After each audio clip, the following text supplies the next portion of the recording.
Viva Venezuela. The Royals South American trio of OMAR INFANTE, 6 RBIs on Sunday. Salvador PEREZ, 4 RBIs on Tuesday. And Alcides Escobar, a clutch 2-out, 2-run double last night, have led the Royals to a 3-game winning streak. The Royals go for a sweep over the Blue Jays tonight on Fox Sports Kansas City.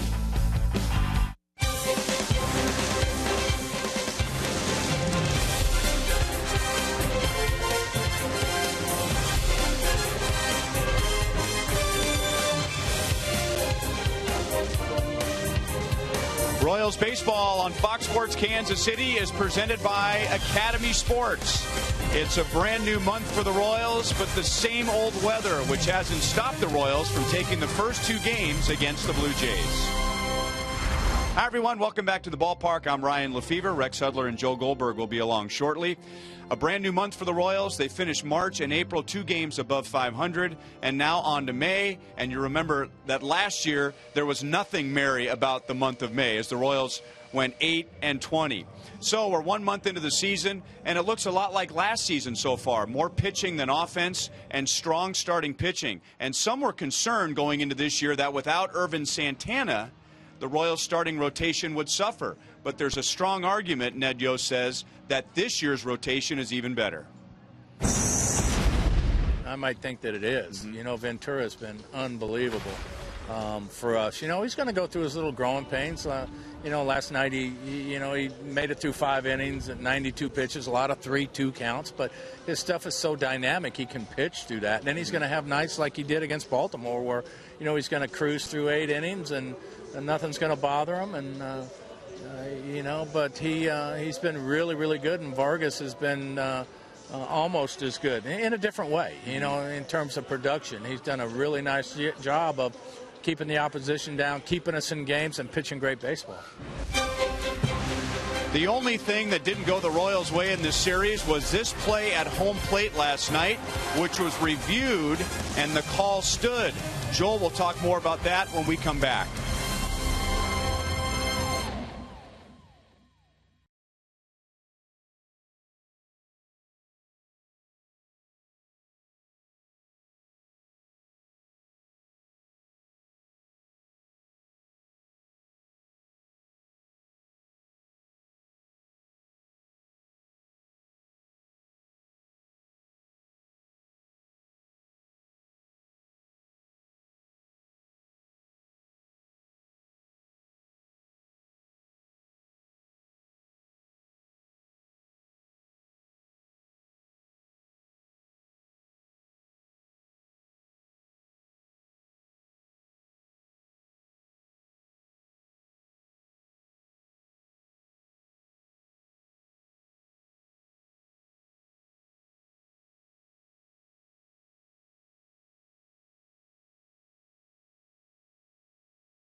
Good month of April, and now we turn the page to May, and it took till the 30th of April till we saw potential play at the plate involving that new collision rule. There was no collision, but the Royals thought maybe the plate was blocked. The play was ruled out. They went to replay, and the play stood. But this is definitely a new rule, and one that is evolving for umpires, players, and managers. It's great. There's a lot of confusion there, you know. When we first started this, my thought was that you can't block the plate without possession of the ball. All right, but you could stand, give the runner a corner of the plate to slide to. As soon as you catch the ball, you can block the plate. All right, because you have possession of the ball. But then I'm thinking, okay, well, you can block the plate as long as there's not contact. If you step back at the time the runner's sliding and then catch the ball and block the plate, okay, that's good. But we get memos, and you can't block the plate at any time, even possession, no possession. But they're always looking at it. They're always trying to get it right, and sooner or later there's going to be a little more clarity on it. Well, Ned hit it on the head. So much gray area, and everybody involved agrees with that. We'll visit that issue more during the game. As for first pitch, Jeremy Guthrie throws it next, taking on Mark Burley when we return.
Brought to you by your Kansas City Chevy dealer. It's Chevy Truck Month. Visit your Kansas City Chevy dealer.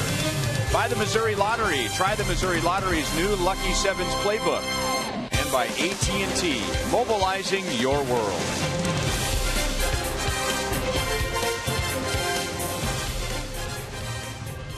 Toronto Blue Jays have lost 6 of their last 7 games. And so far in the series, Hud, they've hit only 2 home runs, accounting for 3 total runs. Yeah, when you get good pitching, that's going to take care of those long balls, hitting your spots. I got to highlight Chris Getz, though, right here. Getzy, interesting. He's moved to that number 2 spot because of Melky Cabrera getting hit in the leg last night. He's hitting .583 off Guthrie with 1 home run. So keep an eye on Getzy. You know he wants to help stir the drink over there. And the Royals take the field. They have won 3 in a row and 4 of their last 5, and have the best record at home in the American League at 8-3. Jeremy Guthrie takes the mound for the 6th time this year. He is 2-1 He has been very good against Toronto over his last 4 starts. And it was a match made in heaven a couple of years ago when the Royals went out and acquired Jeremy Guthrie from the Colorado Rockies. He was having a lost season in Denver, HUD, and he's really found a home here, and specifically at Kauffman Stadium. He continues to get better, too. And, you know, his teammates thrive behind him here at the K. Talk about that. He's 2-0 here this year. We showed you the numbers, what he is overall. But he really has a good feel for his strike zone. His pitches, where he puts them, where he locates them. He's got 4. And he's evolving, too. He's creating. He's throwing some slow curveballs over the plate. He'll have a hesitation move in his delivery home. Little things that throw the timing off of the offense that he's facing has really made a difference for Guthrie. Academy Sports shows us a starting pitching comparison this year versus last year. And we were talking to Ned Yost at the top of the broadcast about the argument, a strong argument, that the rotation this year is better than last year, even without Urban Santana. And the numbers say exactly that. Yeah, and we all know what happens when you get good pitching. You're going to win. And that's what they're heading to right now. Now, hopefully this month is as good as the last month at least. We'll see how it all turns out.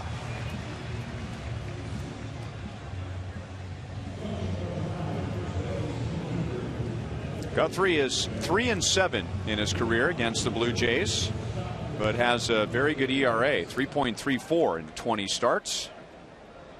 Jose Reyes, Chris Getz, and Jose Bautista. 91 miles an hour in for a strike.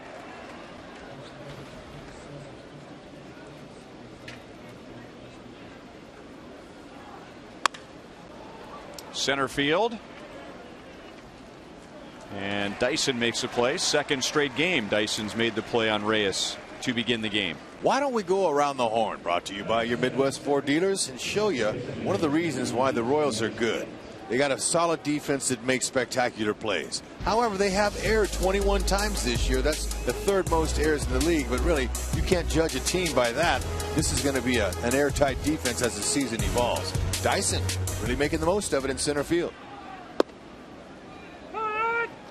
Strike to Chris Getz, who was called up from AAA before the game on Tuesday.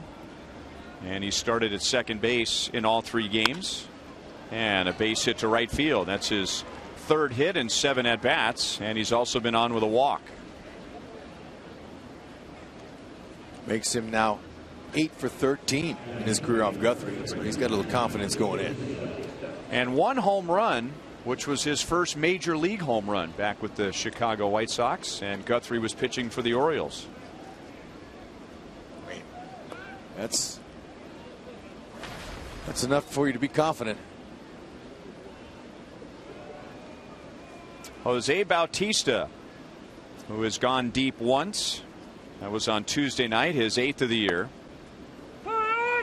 That's 5 straight strikes from Guthrie to begin the game. Early count outs will be good for Guthrie. Stay in the game a little bit longer. But his key definitely is to keep the ball in the yard. Keep it inside the stadium. Let the rabbits run and catch them out in the outfield. Left-handers have done the most damage when it comes to home runs. They've hit 4. Righties have only hit 1. Bautista 8 for 30 with just 1 home run against him in his career. Getz runs, got a big jump, and even if Sal had received that pitch cleanly, I don't know if he would have thrown. No, and Guthrie did his pause like I was telling you. Watch this delayed. Boy, that's a base stealer's delight right there whenever he holds that like that. There was probably a scout or two who had to look at their stopwatch after that. They're timing how quick a pitcher is to the plate out of the stretch. Well, the fact that he did that with a good base stealer on base tells me he's not a bit concerned about Getz, and that's where his focus should be, on the hitter, not on the runner.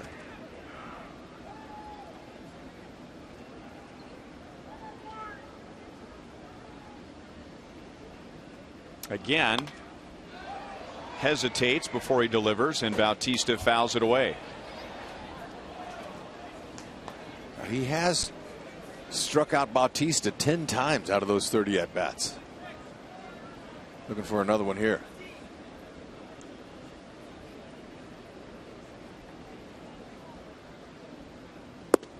And that almost a quick pitch, legal, but he's not just changing speeds with his pitches, he's changing speeds with his delivery. So from 0-2 to 3-2 on Bautista with Edwin Encarnacion on deck. Sal will give it a look, but it's back into the first row, still 3-2. Bautista has walked 3 times in the series. He has 30 already this year. That leads the major leagues. That ties a Blue Jays record for walks in a single month. Fred McGriff, who played for everybody, including the Blue Jays, had a 30 walk month.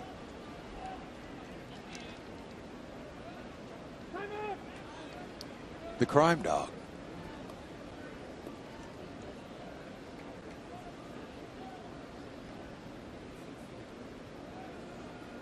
Fred McGriff.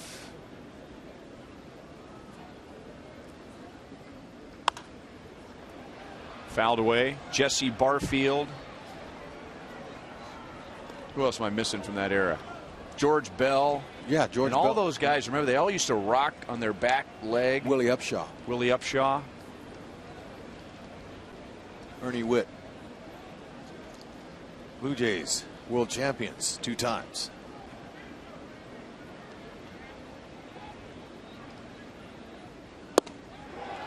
Twice Guthrie has missed with that pitch, or at least according to John Tumpane, the home plate umpire.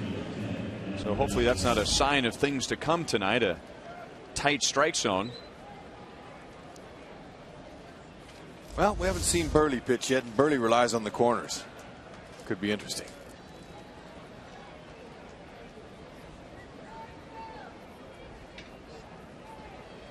So 2 on for Encarnacion. He is homered in the series. Also on Tuesday night, he has driven in 3 in the series, and he has an RBI in 4 straight games. And a slider hangs high for ball 1. Guthrie trying to work out of trouble here in the first inning. He pitched well on Saturday at Baltimore, but both of those runs came in the first inning, and then he really got on a roll. He retired 17 of 19. The runners go. Sal throws to second, and Bautista's under the tag. So that's a double steal and 3 stolen bases in the inning for the Blue Jays. Okay, Jays coming out there picking a pitch. No problem at second base. I mean, might have had a better chance at third. However, Valencia was back. Basically, they were conceding those steals. Looked like he might have got the tag on him before his knee got in that base there.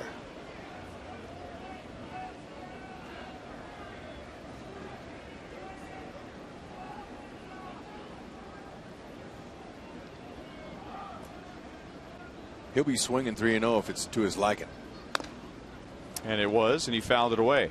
Hey, it was on the outer half, though. Good spot.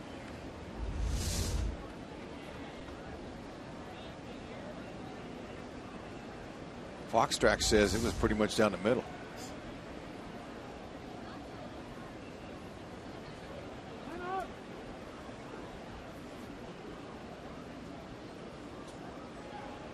With 1 out, gets singled. He stole second. Bautista walked, and they just executed a double steal.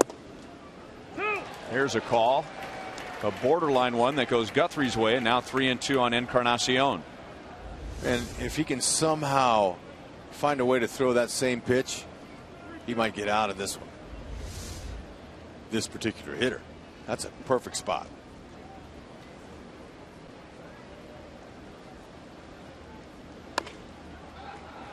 To Valencia. And he's going to run down Bautista back to Omar Infante. So the Royals were only going to get 1 out. There was no play at the plate. And Valencia takes care of Bautista, which eliminates a runner in scoring position.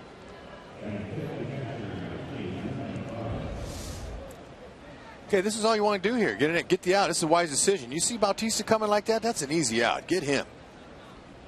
It'll take more than a single to score Encarnacion from first.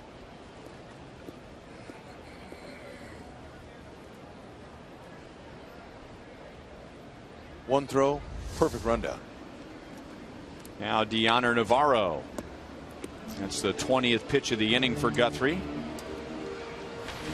Blue Jays have a couple of hot hitters at the moment.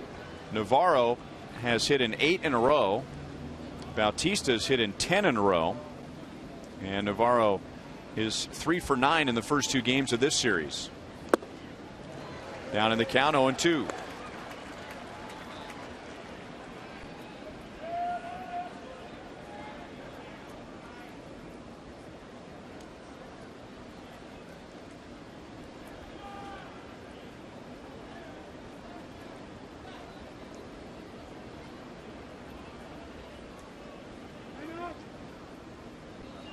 Some pitchers will shake off the catcher if they don't get the right sign. Others will just continue to stare at the catcher. And I think Guthrie is more, he'll just continue to look in, and that's his way of telling Salvador Perez he wants a different pitch. 1 ball, 2 strikes.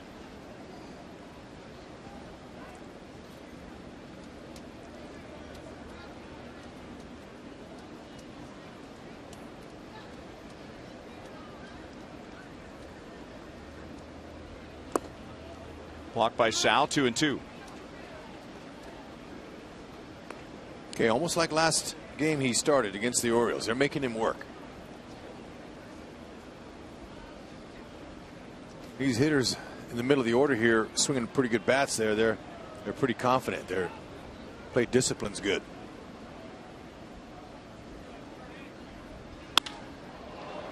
Line to center field, but right at Dyson. A 24 pitch inning. The Blue Jays get 1 to take a 1-0 lead.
Left-hander Mark Burley. Ned Yost making some changes in the lineup, beginning with OMAR INFANTE leading off.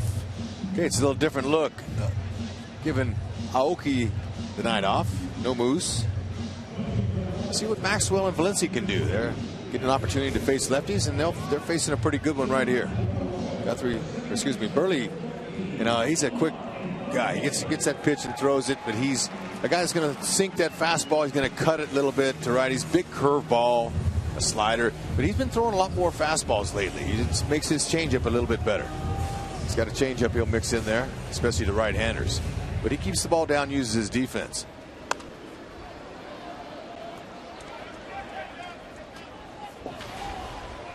OMAR 3 for 8 in the first 2 games with 2 more RBIs. So those 19 runs driven in, the most among Major League second basemen, and leads the Royals. And he's hacking at the first pitch. No balls and 2 strikes.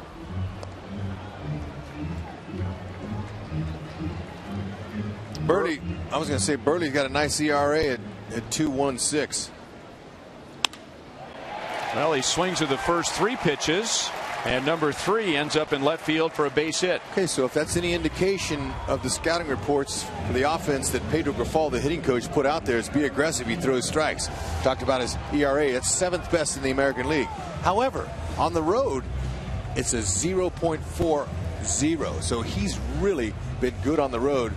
Royals are going to have to change those numbers a little.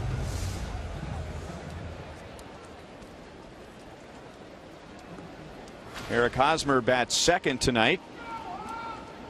He has driven in 2 in the series and has hit in 5 straight games, getting his average up over 300. Ball 1 from Burley.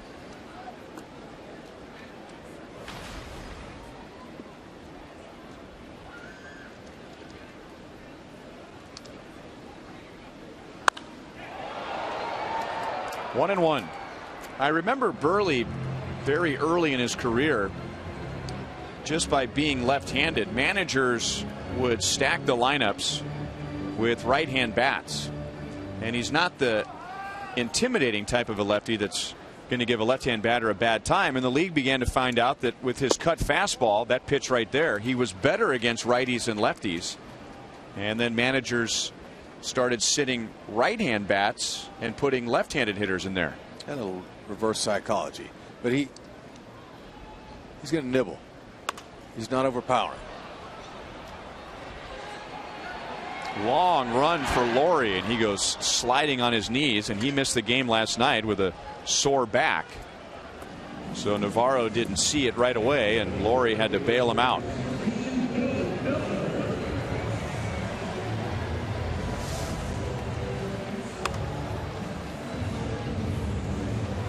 He can really mess with you if you try to pull him.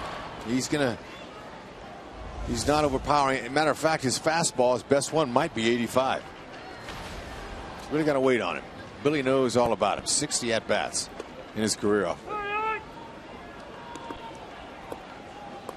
20 hits, 3 homers.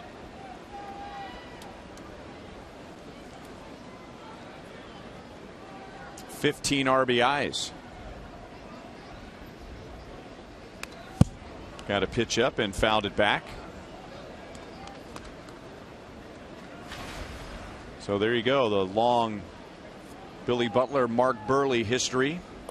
Most of those matchups, well, Burley was with the White Sox. Former 38th round pick. How about that find of the Chicago White Sox? 3 pitches, and Butler strikes out. Okay, that's why they're swinging early. He's a strike thrower. Get him before he gets you. All right, defensively, the Jays have 9 errors this year. That's the fewest in Major League Baseball. Mark Burley, if you try to hit a ball at the middle, be careful. He's pretty quick. He wears the gold. Look at this one to Billy. Oh, if Billy's would love to have that one back. That ball could go a long way.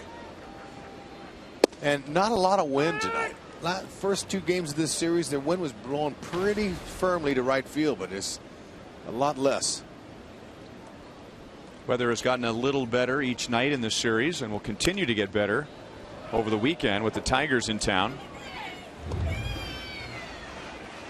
He's going to give you something good to hit. Salvi missed him, and so far he's up with his location.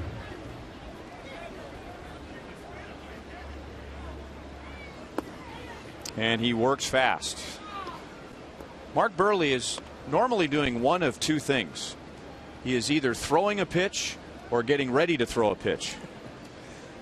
That's why they love it on getaway day when he pitches. Oh, okay, he's giving the high fastball. Sal is asking where that strike zone was in the top of the 1st inning.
For you to tweet your photo using hashtag KCFanPhoto for a chance to have it shown during tonight's game broadcast.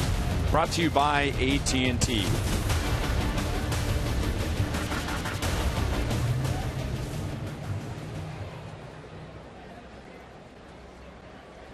Juan Francisco leads off the second inning for Toronto. Salvador Perez now hoping for the same strike zone now that he's behind the plate. He thought that pitch was up. According to Fox Tracks, it was on the edge of the grid. Okay, Tom Payne not given any corners, but maybe given the high strike zone. High part of the corner.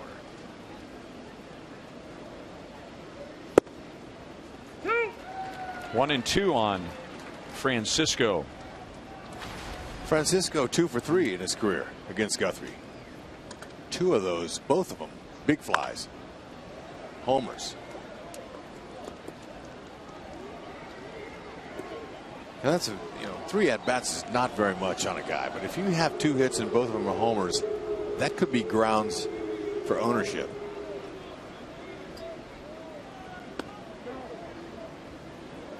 2-2. We were impressed with him last year, Francisco, when he was playing for the Braves. He hit 2 home runs, had 6 hits, 1 hit in this series, and the Royals have struck him out 4 times. A little bit inside, 3 balls and 2 strikes. So I don't know how Sal feels about this last pitch, but I know how the fans behind home plate feel about it.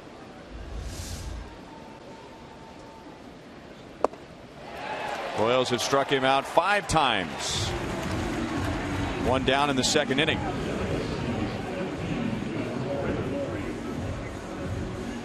There's the crew chief, Bob Davidson.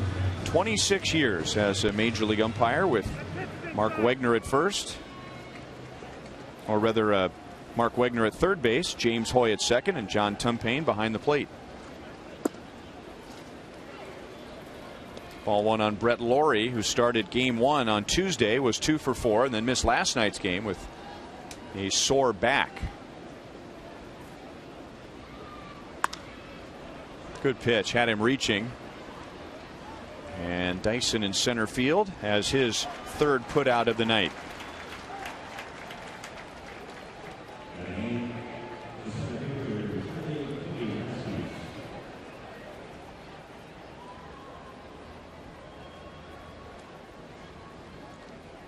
And now Colby Rasmus.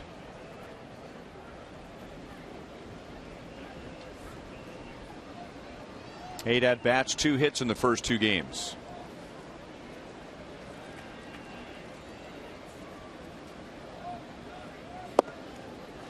It's like he's made another change to his batting stance, Hud. You had mentioned how he holds his hands out in front of his chest, and tonight he's got the barrel of the bat resting on his back shoulder. Yep, he's making adjustments. Dyson again. Guthrie's keeping him busy tonight. He handled 2 fly balls in the first, and now 2 more in the second as Guthrie gets the side in order.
cold one to look forward to Miller time. Later in today's game, brought to you by Miller Lite.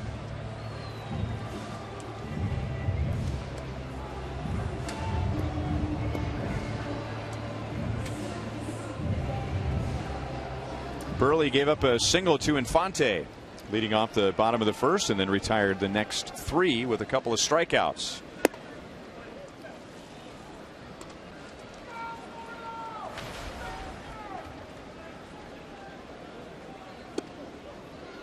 We showed you when Billy Butler batted in the first inning that he has 60 career at-bats against Burley. Alex has half of those, and that's what we were talking about last inning.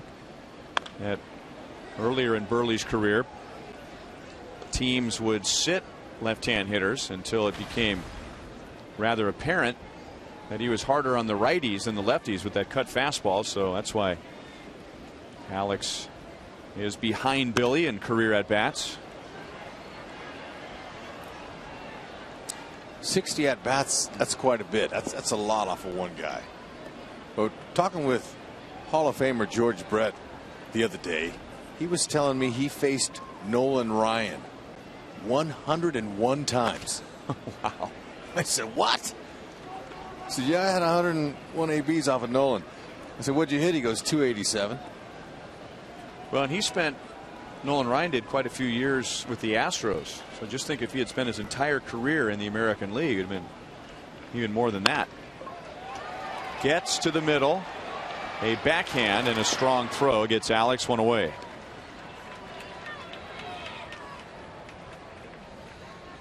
Tigers in town for a 3-game series tomorrow, and it kicks off with the first Buck Night and summer fireworks of the year.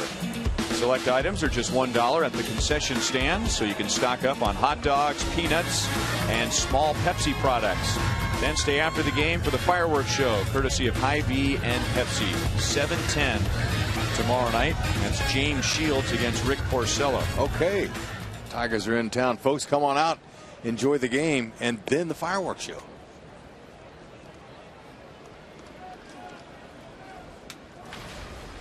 Danny Valencia appears in the series for the first time.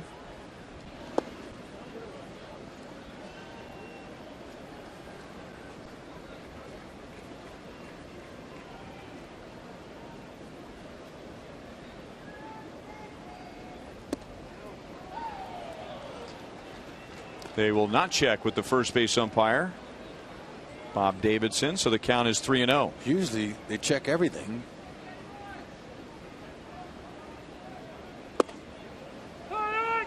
3-1. Okay, haven't played in a while. Take a pitch. See as many as you can. Right here, though, got to have your hitting shoes on. Full count. Do you know you're not in the game yet as a hitter until you take a swing on the pitcher's pitch? You got to gauge your swing on his pitch. Got him to chase a pitch upstairs. Still 3-2.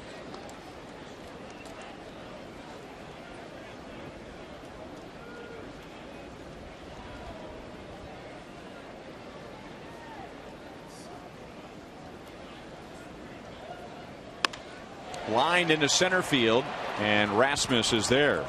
So we've seen some tough luck tonight with line drives to center. 2 down in the bottom of the second.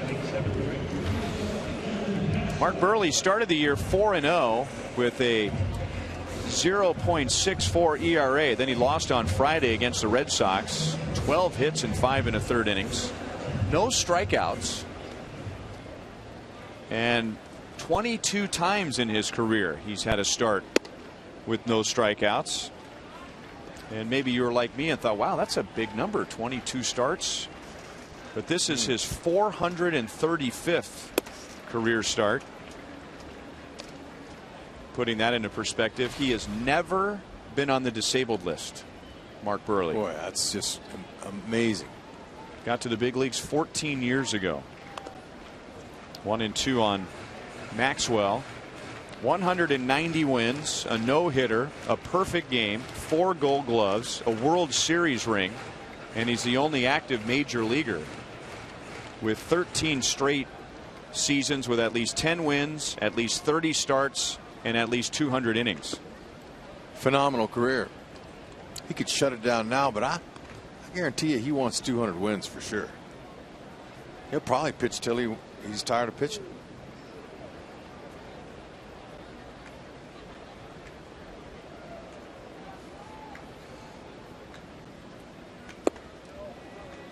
Full count on Maxwell, who appears in the series for the first time.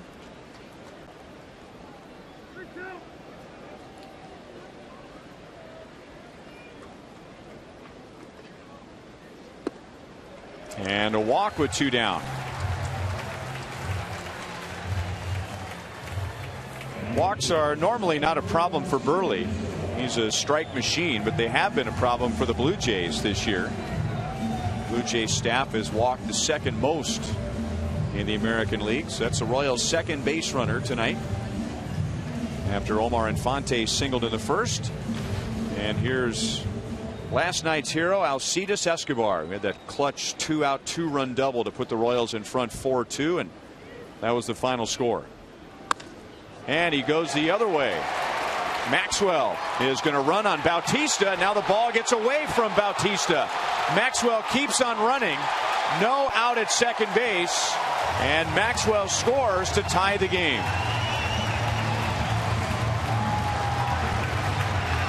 Maxwell's still running through the dugout. Can't stop him. Third base coach Dale Swaim. He loves it when runners keep coming to him. As he whiffed that ball there, that's all it took. Look at Maxwell. Great turn at third base. Never stopped. Just long strides, happy, fired up, tie game. Love the running game. We're going to see a lot more of that this year. And if he's not going hard from first to third, he doesn't score on the air. That's what I'm talking about. They love the effort coming to you if you're a third base coach. Because if you start slowing down a little bit, he can't send you home. But Maxwell, man, he had to alter his run a little bit so he could touch the bag.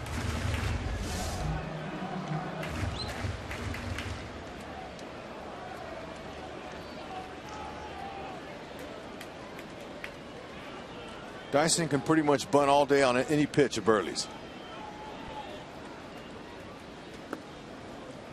1-1.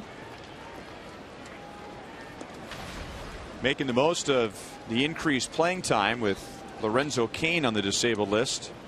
343 overall, but in the last week he's hitting 423.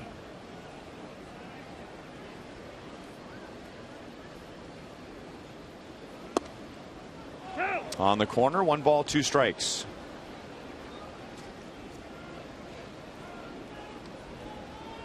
It's just the 10th error committed by the Blue Jays all year. I told you in the first inning they have the fewest errors in the American League. Stroke to right field, and Bautista is there. So a lot of line drives to the outfield tonight. Tough hitting luck for Dyson. The Royals take advantage of an error to tie the game in the second.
here as the Royals fans looking for a sweep. What they saw last night was something that Ryan discussed on the pregame show, Hy-Vee Royals Live with Ned Yost. Our first kind of potential collision play at the plate.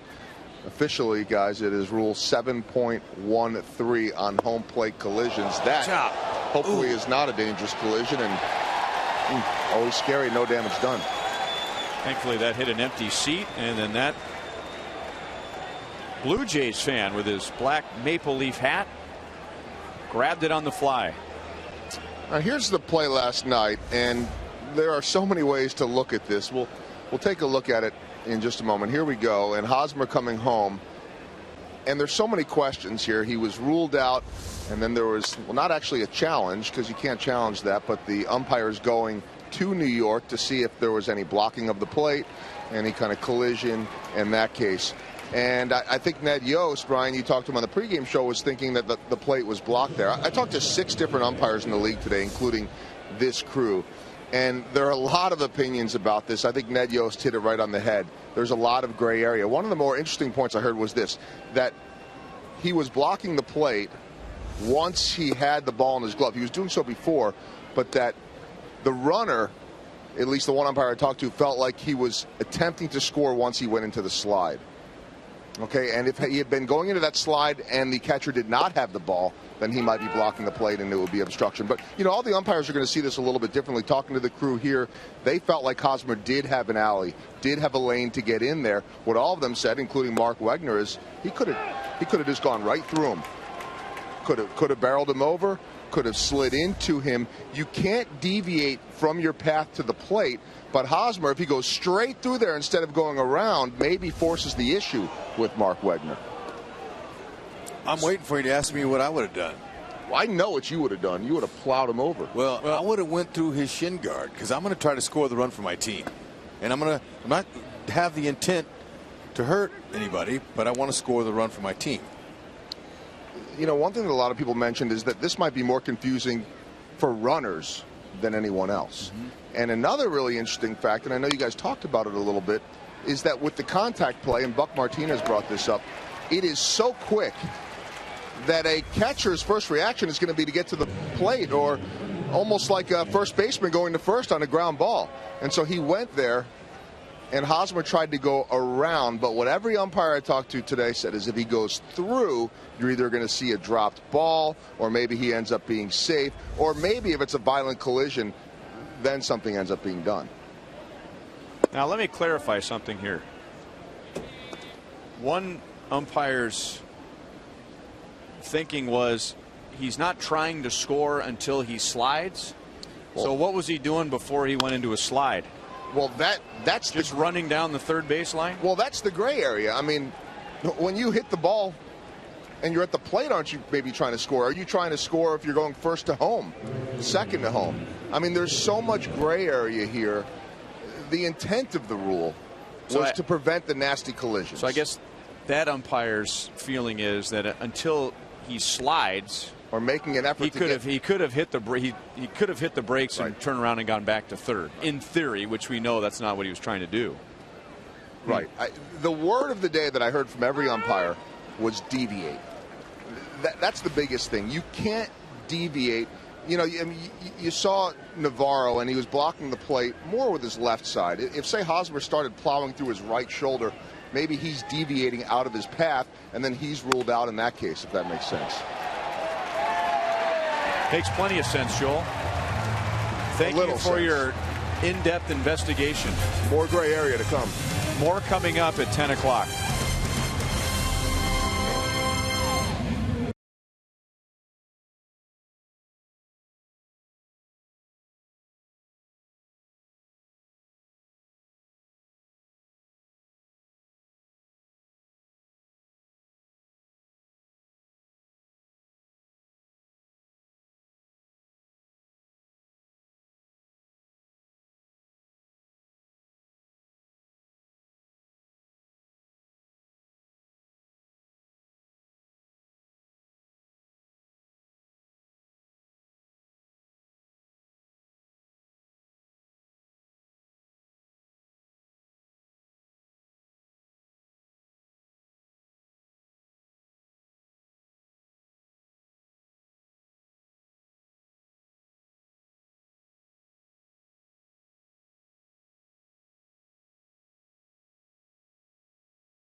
This is Todd Miller, and for the past 8 years, Todd and his wife Jenny have been running the Beadle program, a ministry that offers support to single mothers and their children in Olathe. A part of the Shepherd's Care Ministries, the program helps provide stability, job training, and many other types of support to help get the families back on their feet. Todd and Jenny sitting in the Buck O'Neil Legacy seat or seats tonight. Couldn't imagine raising a family by myself. Oof. Single parents, way to go. Hang in there. Thank you, Todd. 69-mile-an-hour curveball. 2-1 on Infante. He's singled, leading off the bottom of the first. Reason I said they like Burley to pitch on getaway days is because he's quick. You know, after games, teams fly on to different cities. They want to, they want to get on the road as quickly as they can. Whoa! Yeah, there's a corner. Yeah, I heard a fan yell, "How about both ways?" Well,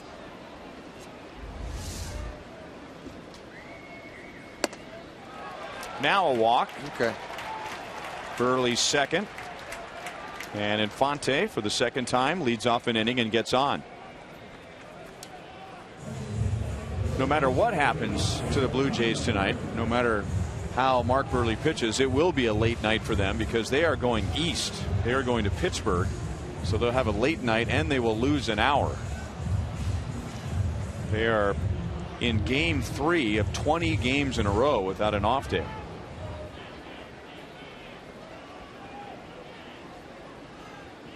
Hosmer trying to take advantage of the shift and bunts it over to the third base dugout.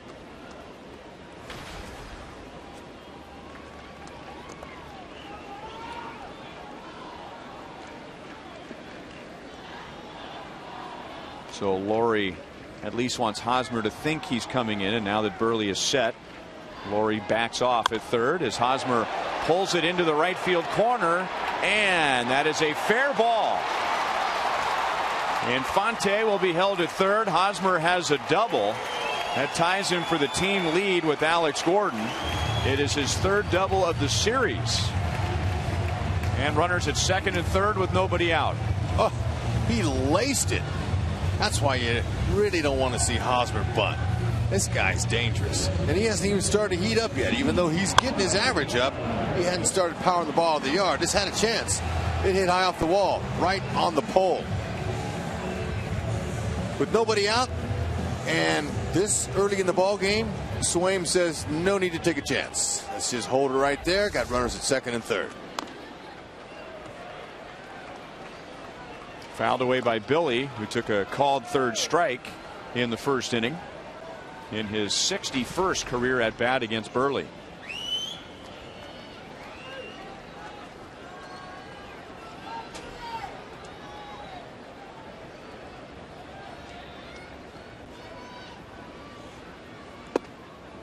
A little bit inside, 1 ball, 1 strike. There was a pitch similar to that one that John Tumpane rung up. Billy Butler, a cut fastball over the inside part of the plate. And now Burley's ahead 1-2. Billy has more RBIs against Burley in his career than any other pitcher, 15. And there's 2 out there with Infante at third and Hosmer at second and nobody out. On the ground, base hit left field. Hosmer will be waved home on Gose, and the throw is in time. And we just spent last inning talking with Joel about the rule blocking home plate, and that time Navarro was to the outside part of the plate. Ned Yost is going to go out and talk to home plate umpire just in case, but it looked like Hosmer had the ability to slide straight into home. Royals have taken the lead 2-1 as Billy drives in his 9th of the year. Yeah, Ned just came out thinking maybe Hosmer's foot got in there before the tag. But the minute Ned got to home plate umpire, he looked in at Don Wakamatsu, the bench coach, and Waka gave him thumbs down. So it looked to me like he got him.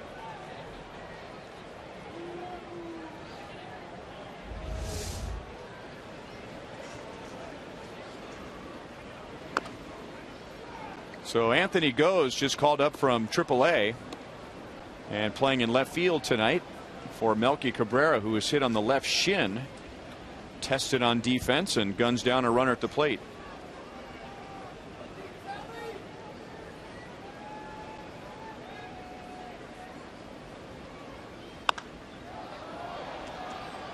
Into left field again. Goes, makes the play, 2 down.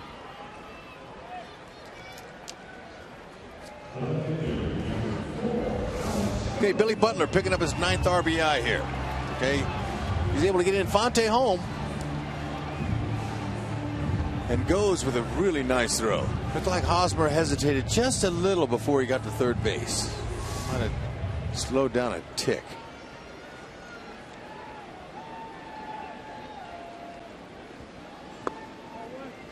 Ball 1 to Alex. Grounded out to Getz in the second inning. Getz made a nice play going to the middle to backhand and threw him out. Now a crack bat, and Getz goes to the hole to throw out Alex. Omar Infante begins the inning with a walk. Hosmer's double gets him to third. Billy Butler's base hit gets him home.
Low as $25 a month per line while on the Sprint network.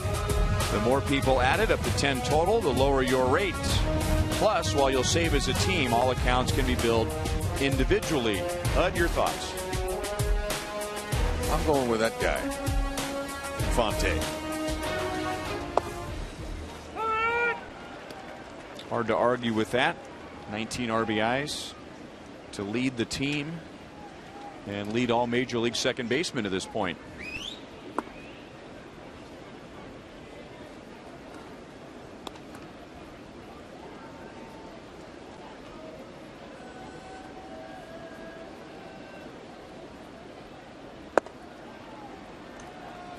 Two and one on Encarnacion.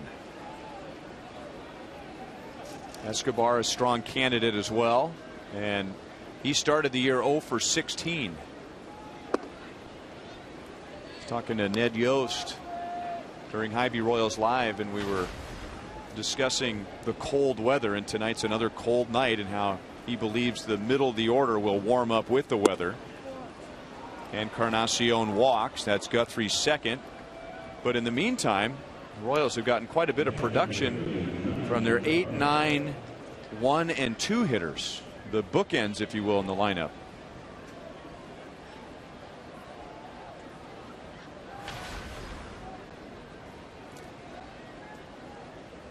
Navarro line to center his first time up. JARROD DYSON has been busy tonight. He's already handled 5 fly balls. Guthrie's on his game. He's going to give up some fly balls.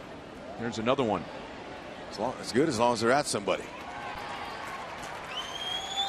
Now that's the 6th out for Guthrie in the air. 6 out of his 10 outs have been in the air.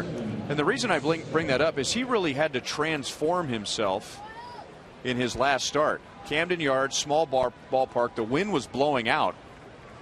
He went 7 innings in that game, and only 6 were in the air.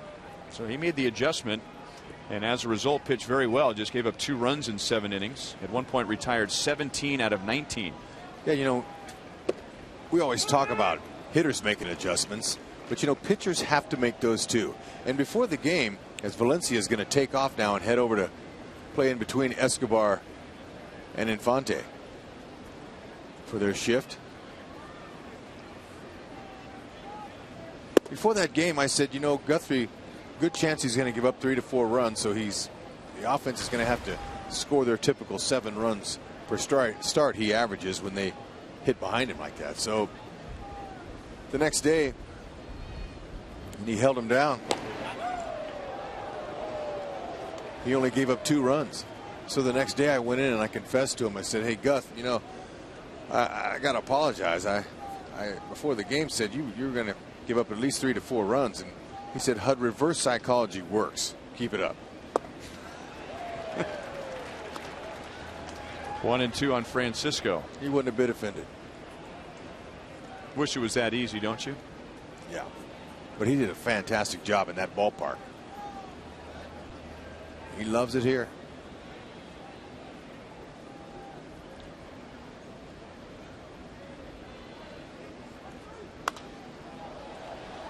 Still 1-2. Well, he loves pitching here. Jeremy Guthrie does. Ballpark made for his style, and we showed you in the first inning. Since his first win as a Royal 2 years ago, he is 15-5 at Kauffman Stadium. And over that stretch, there's only one other major league pitcher who has been better than Guthrie at home since the middle of August of 2012. And that would be Max Scherzer, who was 17-2 at Comerica Park.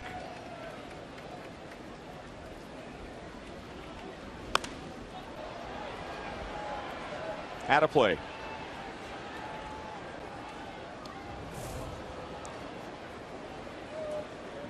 Best winning percentages since Guthrie won his first here. And 4 of those 5 pitchers pitch in a pitcher-friendly ballpark. Chris Tillman of the Orioles would be the exception, but he hasn't been bothered by Camden Yards, going 10-4. And Guthrie's average to the opponents here at home is 245. On the road, it's 303.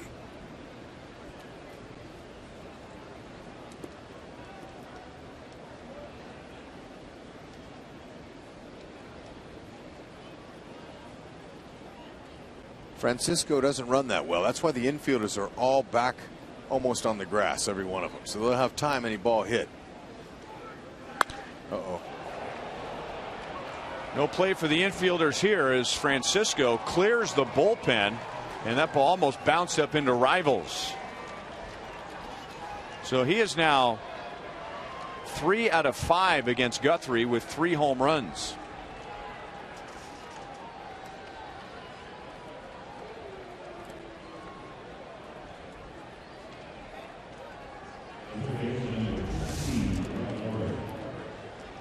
Right over the middle.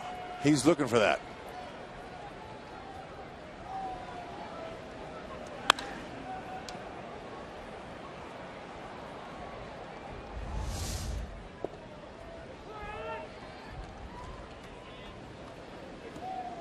So that's 3 home runs in the series for the Blue Jays, accounting for 5 runs. That's like he was on a golf tee. Perfect balance for Francisco. Watch him in his follow through. Sits back. Yeah, he did. Yeah, and he knew he got it.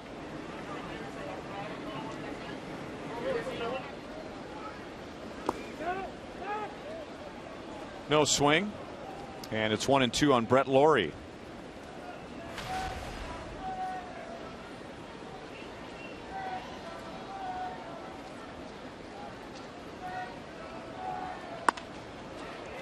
And now Lawrie with a base hit down in the count, 1-2.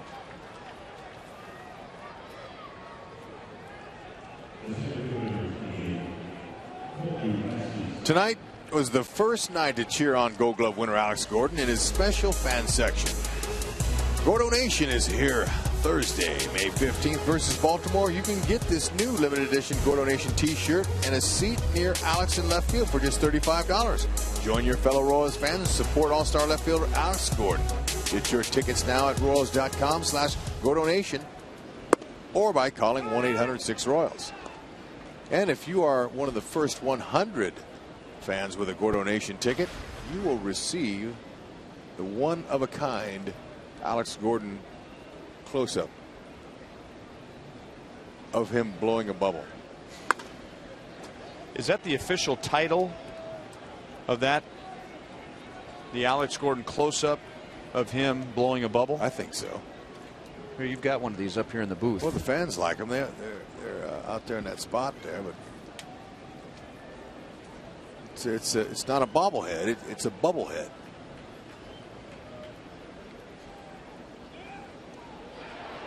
Close, but Lawrie is back in time. There's the bubblehead and the cardboard cutout of Alex. I think I've never looked better myself.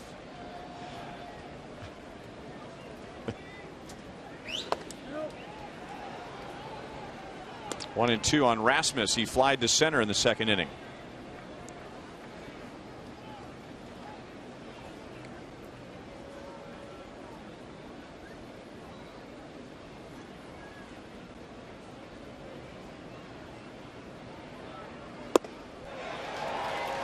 Guthrie gets his second strikeout, and now 2 down in the fourth.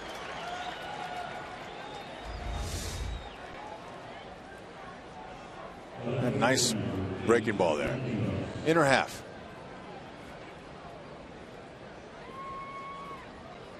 Threw off his time and got him out. Good pitch. Anthony Gose flied to center first time and now chops it out to Infante. That's the inning. The Blue Jays regain the lead as Juan Francisco hits his 3rd career home run against Jeremy Guthrie.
Ultimate coming soon to College and King in Overland Park.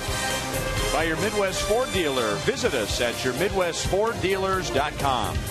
And by Samuel Adams for the love of beer.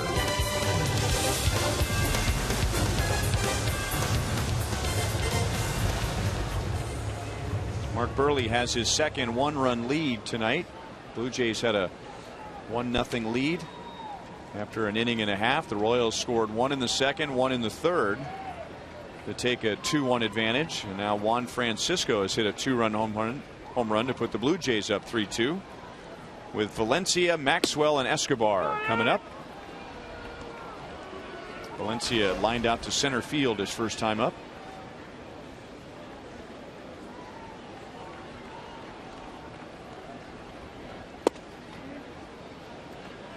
One and one. Valencia has a quick bat.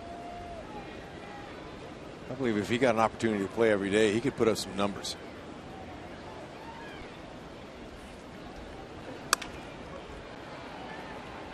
Frisquets has been busy. One down.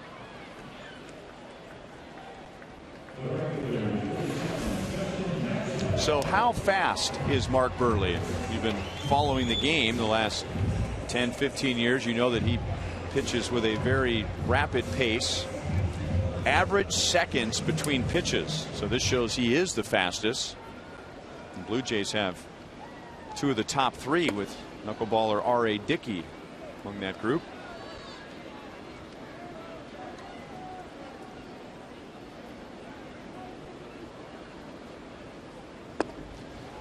Oh, 2 on Maxwell. There's R.A. Dickey. The Royals will not see him in this series. Every pitcher has a rhythm and a pace, and I'm not suggesting that Mark Buehrle is without that. Here's a 3-pitch strikeout. Maxwell is out number 2. However, Hud, I think he's unique in that he is not dependent on his rhythm and his pace, because for years hitters have tried to slow him down. You know, they'll step out of the box, they'll call time, and you never see Buehrle back off the rubber that's somehow thrown him off. He's just standing there waiting on the rubber. You know, all right, you can call time and step out when you want, but when you get back in there, I'm ready to pitch. Yeah, but you can't dictate when you're ready to hit by your stepping in and out of the box. You can wait and get in when you're ready. You can put your hand up and ask the umpire, hold it for me, let me get set. And he's a 4-time Gold Glove winner. So right after his team gives him the lead, Buehrle needs only 8 pitches and his own glove to get the Royals in order in the bottom of the 4th. Ooh, man, quick reaction. That's a knock all the way.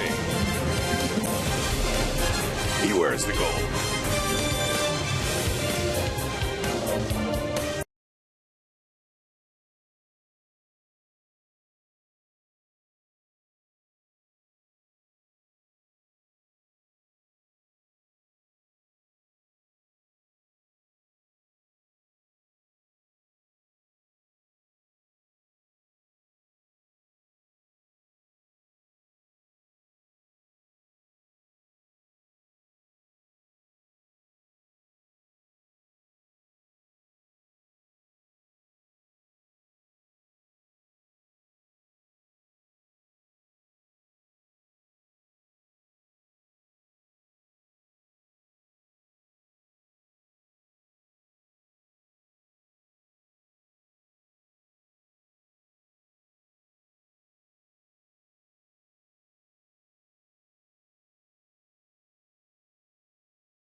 Blue Jays have a 3-2 lead as we go to the top of the 5th inning, and we welcome in Royals Hall of Famer Jeff Montgomery of pre and post game fame with Joe Goldberg.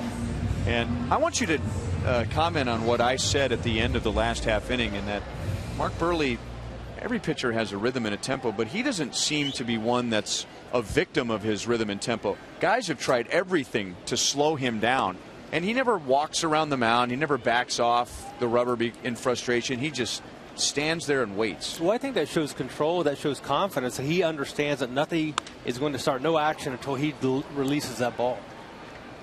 Maxwell retires Reyes for the first out.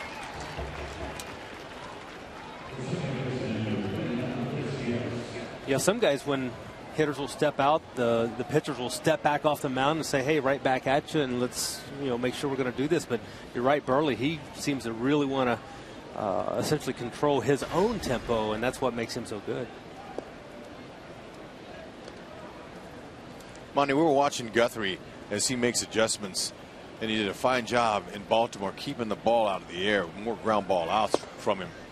But we also noticed how he has a couple of slow curveballs he'll throw up. He has a little hesitation where he'll do a little double clutch with his lifting leg there, and that's all designed to throw the hitter's timing off. But he did it with Chris Getz over there on first base early in the first inning, and gave Getz plenty of time to walk in there. It was perfect timing for Getz to steal second base, and Guthrie's kind of his antics out on the mound when he does that. It reminds me a lot of David Cone. He did that a lot and was able to be effective with it. And you really don't want to open up the door for a runner to steal a base on you, but most of the time they're not going to be going. And once you make up your mind as a pitcher, you're going to make that effort, or you're going to have that hesitation. You can't deviate from that. You really have to stick with your plan. He got Getz out. Line to left. And Bautista will try for second. No, he will not. So the word is out, and Bautista with an aggressive turnaround first, and he got almost halfway in between first and second base and then hit the brakes. And he was coming hard out of the box. Alex Gordon, he knows every nook and cranny in that corner. He takes the break right to the spot where he knew that ball was going to carry him from, and just loads up and throws a nice ball into second base. I like how he took that quote. He thought he had a chance maybe to throw a guy out, and he came up with the intention of doing that. Yeah, he's fun to watch. He's a technician. See him now. He reads it. He says, all right, I'm going to go to the spot where I know it's going to kick off to. Comes, picks up the ball barehanded, goes to his glove like an infielder would, gathers momentum for the crow hop, and fires. All infielders, when you see them catch a ball, they'll tap their glove to get their timing down, to get their feet in a ready position.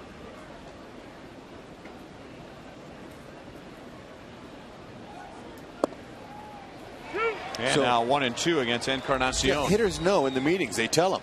So Bautista goes, that's right. I remember now. You told us, be careful. Any balls down the line, Gordon will throw you out. So that's smart. Although with 2 outs, it's okay if you get thrown out at second base, if you're a runner. We saw Bautista throw out a runner in game 1, and he and Alex are former third basemen. So they have good footwork. They are accustomed to throwing to a smaller area. Throwing from third over to first, you don't have the same room for error as you do throwing from right field or left field to the cutoff man.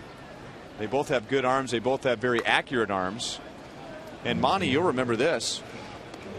When Mark Teahan moved to the outfield when he was here, he went from third base to right field. He tied the Royals record for assists in a single season. Part of it was because everyone was running on him, but he was just so quick and so accurate in his first year in the outfield. Yeah, and I think that's a real testament to a guy that's willing to accept that position change and make the most of it, and really help your team when you're able to get those extra outs on the base pass, because that doesn't happen very often. And I know from a pitcher standpoint, that's certainly a welcome opportunity when you get those free outs.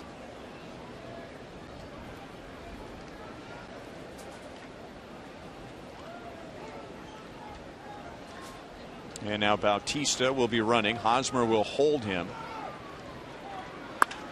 And that's into center field. Man, a low laser beam.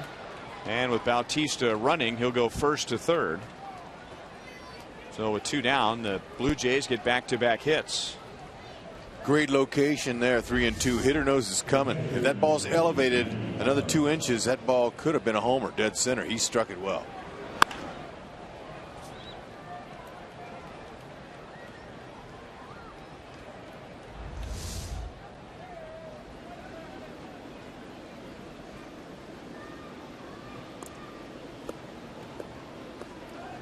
Deoner Navarro 0 for 2. One of those outs was a line out to center field, and he has an 8-game hitting streak.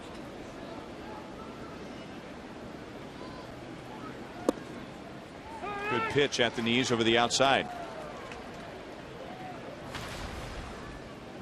Jeremy's done a nice job in keeping the ball down. It seems like he's got better life on his fastball than maybe what he has on a normal night out here, but good life on his fastball.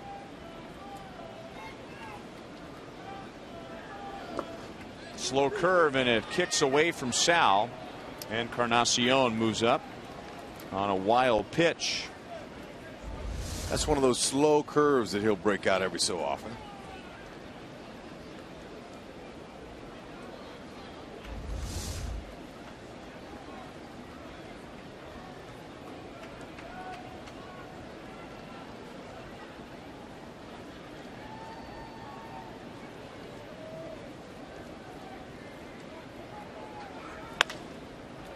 In the air to right field. 2 more fly ball outs. Guthrie gets around the pair of 2-out singles in the 5th.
Here's our AT&T fan photo of the game. And there he is. There he is of pre and post game show fame. Is that you, or is that the cardboard cutout? No, I think that was live. That was Royals live from Rivals. Oh, Lonnie, look at these guys. They're happy to be with you, just like we are. You let him hold the microphone, Monty? Well, Joe and I do some special things for our special guests out there. Wow. It's kind of risky, you know.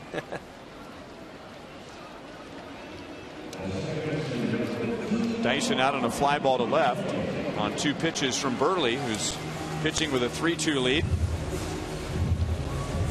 And now Omar Infante, who's been on twice and scored a run.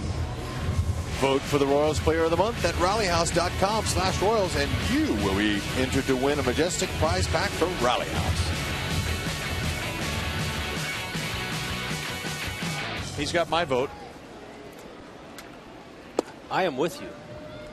I heard you, Rex, earlier with him as well. That's right. I drew a star next to him, but it didn't appear on the screen. We'll have to work on that. And he's off to a good start in the month of May. 2 hits tonight, a walk, and a run scored.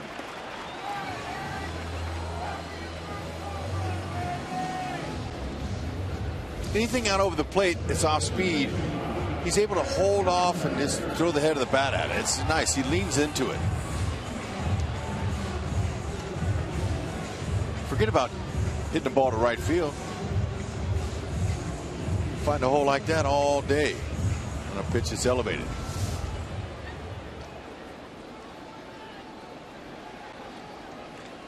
Eric Hosmer just missed his first home run in the 3rd inning. Hit it high off the padding into the right field corner for a double. And now Hosmer tied with Alex Gordon for 3rd in the American League with 10 doubles, and he's hit 3 of them in this series.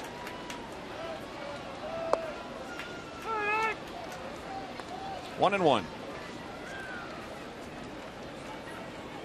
He's talking about that player of the month and the month OMAR INFANTE had, and not that you had to do a whole lot of homework, but certainly got to credit the Royals for knowing he's the right guy to come in and play second base.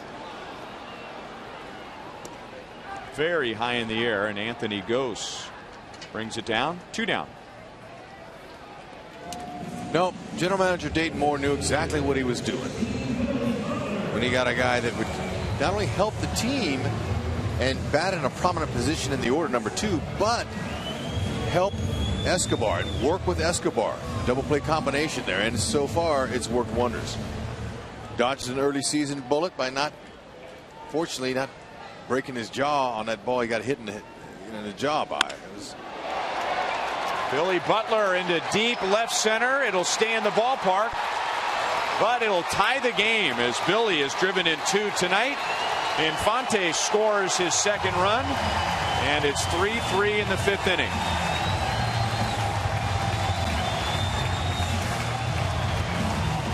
There's been a Billy Butler sighting tonight. Nice to see it.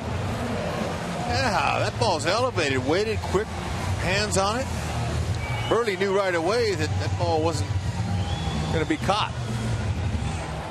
As a pitcher, your best hope is that that ball bounces out of the park for a ground rule double. Strand a runner at 3rd base.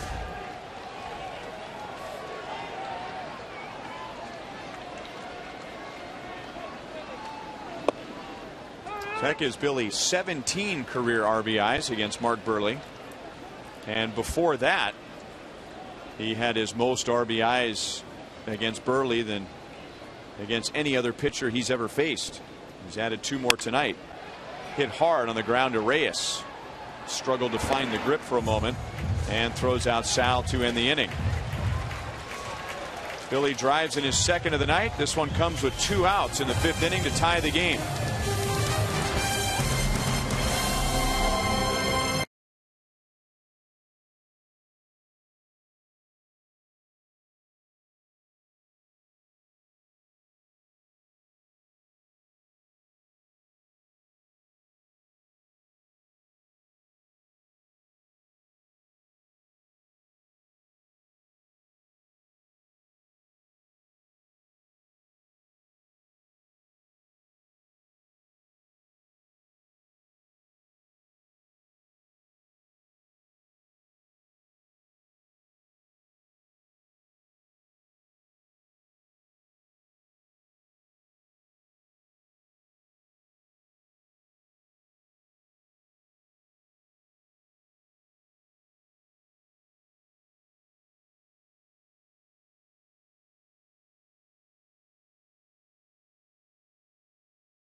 in our opinions, the Royals Offensive Player of the Month,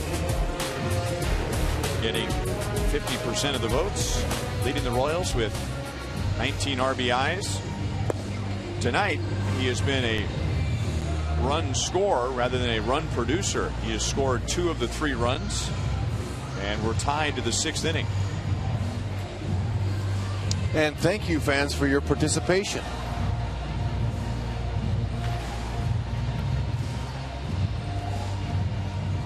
Juan Francisco hit one out of sight in the 4th inning with a man on. That gave the Blue Jays a 3-2 lead at the time. And he just sees Guthrie well. 5 at-bats against Guthrie. 3 hits, all home runs. 1-1. Who was Jeff Montgomery's Juan Francisco? Harold Baines. Ooh, man. Well, there's no shame in that. The guy had almost 3,000 hits. One of the greatest designated hitters of his era. And I always hated when we would start a left-handed pitcher, because that meant he likely wasn't going to start, which meant he was probably going to finish. Exactly. And when you were in. Exactly. And their team was down. Yep. So he'd pinch hit for somebody in the 9th inning. But if there was a right-hander starting, then you might miss him in the lineup. How about that? I may be able to work around it. Monty already knew who was going to be pitching, and if Baines wasn't playing. Now, when a guy has your number, you know, you think about him a little. See if Guthrie can try to stay out of this guy's wheelhouse. There you go. Keep it in, keep it away. Monty, did anybody ever style on you when they hit a homer that made you upset? Yes. Chad Curtis. Chad Curtis? Really? It may not even been a home run, but he styled on me. I remember I had some words when he came back across. When well, he was my size, see, so it was on the field? On the field. Wow, Monty, you gave him a little bit of verbiage.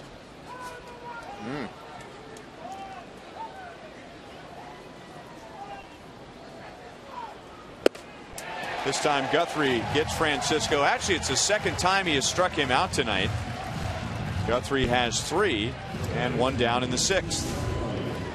He's in swing mode, 3-2. Guthrie's smart. He said, you know, I'm not going to lay it down the middle. I'm going to give you a fastball, but I'm going to put it away from you.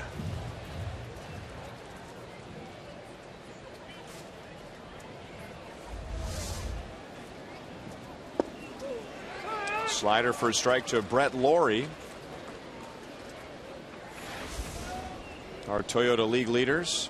Since April 15th, the Royals as a team have the most strikeouts in the American League. More than the Red Sox, the Yankees, and the A's. The A's lead the league in team ERA. They're the only team the Royals are chasing in that category.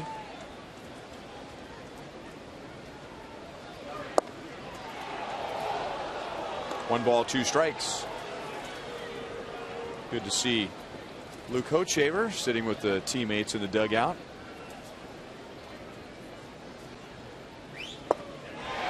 Back-to-back strikeouts. 2 down in the 6th inning. And both with fastballs.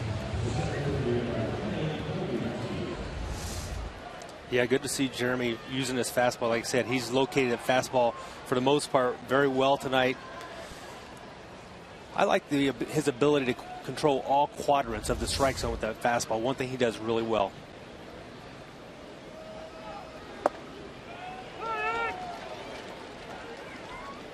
Colby Rasmus struck out against Guthrie in the 4th inning, and he's also flied out to center field.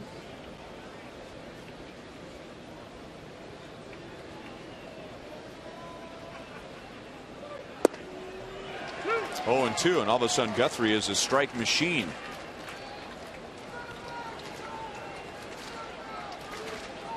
.100 pitches.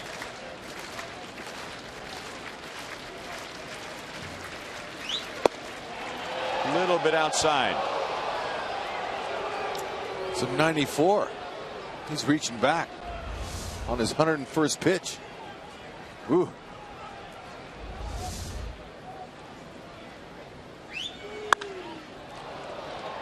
The wind will help it. And I don't even know if Rasmus needed the win. Second home run for the Blue Jays tonight. And they're back out in front, 4-3 in the 6th inning.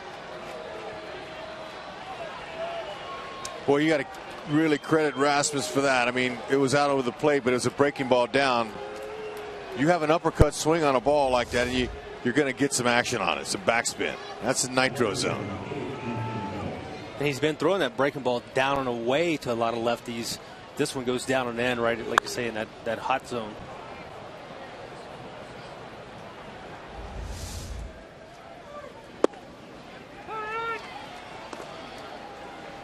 His 5th home run. And the Blue Jays 4th of the series. And that'll get past Escobar. Anthony Gose has his first hit of the night. He's 1 for 3. Okay, Rasmus was able to golf this. Both hands stay on the bat. Good follow through.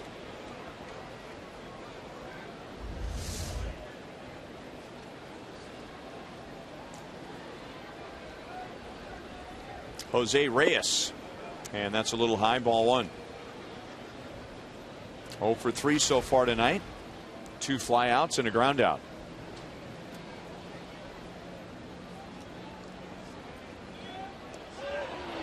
Close.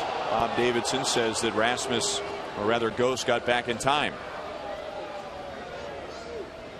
That's the first move we've seen Guthrie throw over there. He saved it till that moment. Bob Davis and took a good long look.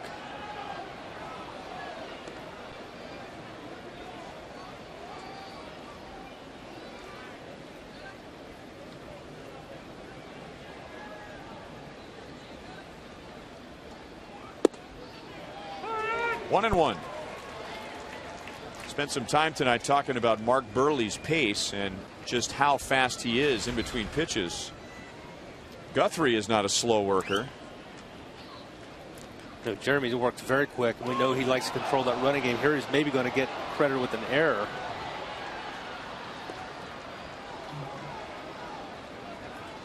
That's 9 errors committed by Royals pitchers this year, tying their total from all of last year.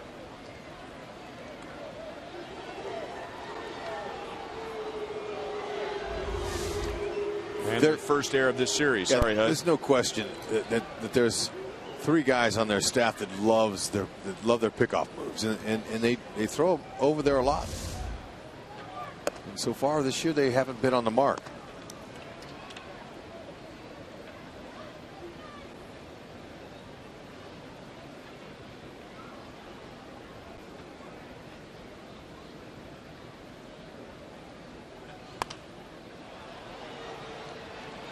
That's out of play. 2-2. And I know pitching coach Dave Island wants to have the pitchers out doing PFP, pitcher fielding practice, but the weather hasn't let him do it on this on this home trip so far, on home stand. And that's when they get most of their work done. Usually when you're taking PFP during a homestand, things have not gone so well for the pitchers fielding. And that has certainly been the case up to this point so far this year. Guthrie makes the play. That ball's hit off the end of the bat and ends the inning. And Guthrie heaves it into the upper deck out of frustration on the first base side. Blue Jays lead 4-3.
into the bottom of the 6th. Saturday, the game will be on Fox Sports 1, so televised nationally. That's game 2 of 3 with the Tigers in town. First pitch at 6 o'clock Central on Fox Sports 1.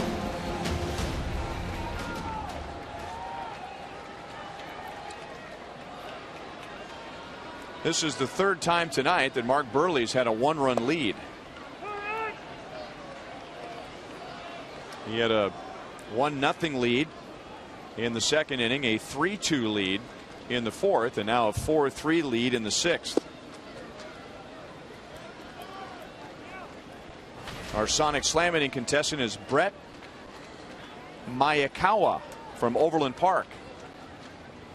And if the Royals hit a home run in this inning, Brett wins $1,200. If the Royals hit a grand slam out of the park, Brett wins $25,000 from Sonic and the Kansas City Royals. Past Dale Swaim, 2 balls and 2 strikes. Twice tonight, Buehrle has gotten Alex to ground out to Chris Getz at second base.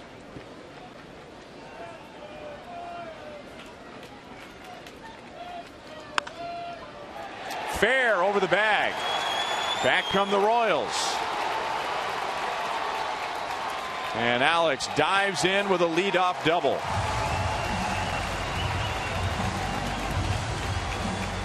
I think he wanted to get his uniform dirty. Like it. Okay, he's waiting Buehrle out. Buehrle came back over the inside part of the plate. Quick hands. Didn't try to do too much. Stayed with it. Hooked the bag.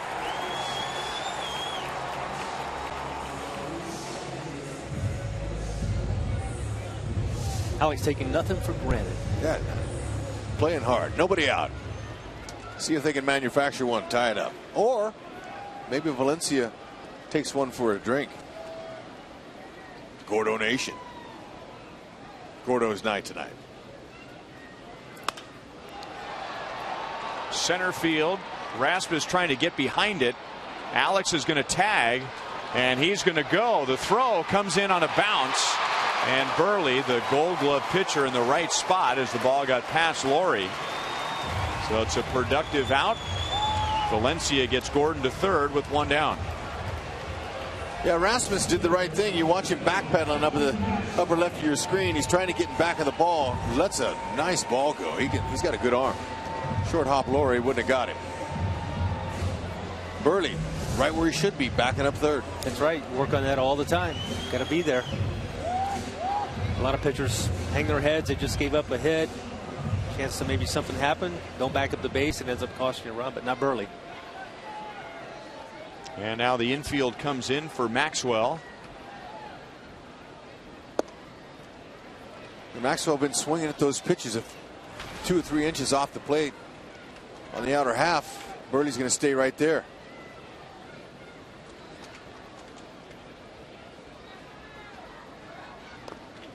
Didn't mean to. 1 ball, 1 strike. Maxwell walked with 2 outs in the 2nd inning, ended up scoring on an error by Bautista in right field, and then what Hud was talking about, Buehrle struck him out with a changeup up and away in the 4th.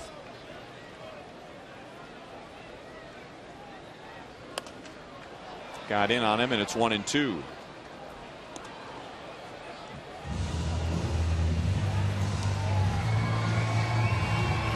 Maxwell is 1 for 12 off the lefties this year. He's going to have to pick that up a little bit.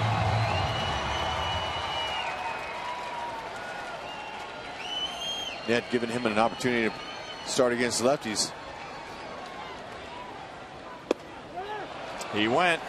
Same pitch, a change up away.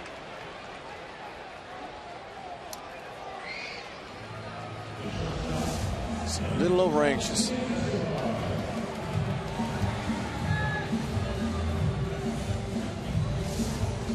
And now Pete Walker is going to go out there and talk to Buehrle with Escobar coming up. Escobar has driven in a run, or rather he has singled to right field, and he has lined back to Buehrle. So he's had 2 good swings tonight. He has very good career numbers against Buehrle. And behind him is a left-hand hitter in JARROD DYSON. Well, I can guarantee you he probably said something about, watch this guy, he'll bunt. Okay, so be careful. He's going to try to get that run in any way he can. He has the ability. Encarnacion over at first base is off the grass and over. If Escobar puts that and makes Encarnacion field it, he can get the job done. And left-handers, you like to push the ball that way. Most lefties fall off to the third base side. Now Burley, he's very well balanced, an excellent fielder, but you can outrun him to first. There it is. And the Blue Jays are going to argue that the ball hit Escobar when he was out of the box. John Gibbons came running out immediately.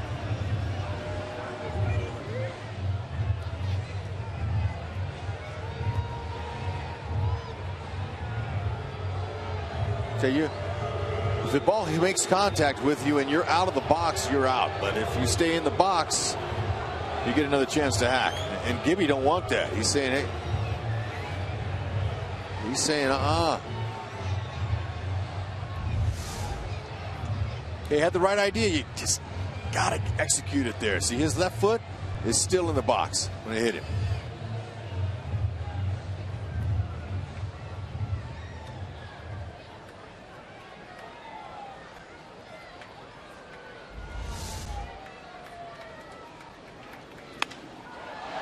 Right center field, long run for Rasmus, and he will lean and go into a dive and make the play.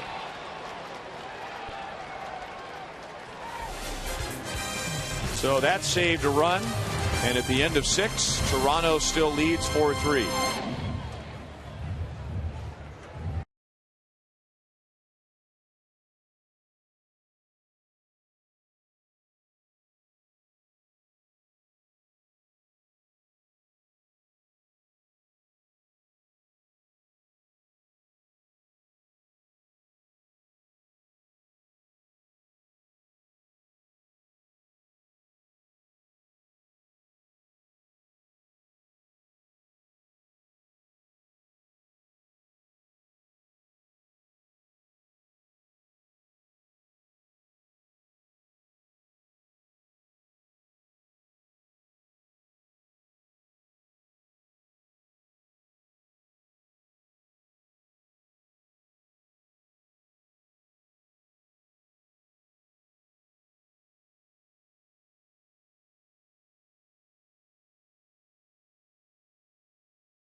The Dugout Diamond Club or even Crown Seats. For a limited time, you can go to ticketsforless.com, enter the code word Joel, and receive a nice discount on tickets to all Royals games. Check out ticketsforless.com for all your Royals tickets. And good to have a lot of folks out there. See some flowers and a lot of regulars, a lot of season ticket holders out there, as tonight the Royals honored the late Dave Lawrence, who had been a season ticket holder and an everyday attendee of these games for decades. Dave passed away in the off season, and they're wearing bracelets that say a true KC Royals fan. Front row Dave. He definitely will be missed, and he was a guy that from Jeff Montgomery all the way on to Zach Greinke, everybody knew who he was, especially when the Royals bullpen was out there in right field, guys. Thank you for that, Joel. As Michael Marriott is a Chevy call to the bullpen. The last time he pitched was a week ago today in Cleveland, and it was the best outing of his big league career. Getz goes up the middle, and Infante backhands to throw him out. Chris Getz is 2 for 4.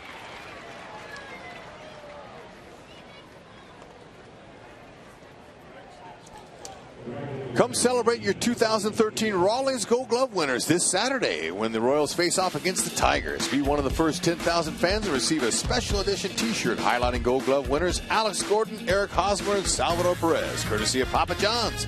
In addition, prior to the first pitch, there'll be a special Rawlings Gold Glove ceremony for our winners. Make sure you be there to support those guys. Gates open at 4:30. Get there early. For tickets, go to Royals.com or call 1-800-6-ROYALS. Bautista hit it off the end of the bat, and Alex makes the play. 2 up, 2 down against Michael Marriott here in the 7th inning. Hey, Marriott got a nice fastball. He'll go in the low 90s. Slider, curve change. He's just used that curveball there to keep him off balance. Or that slider. It was an off-speed pitch and effective. Get your Royals back in that dugout. Rally's coming.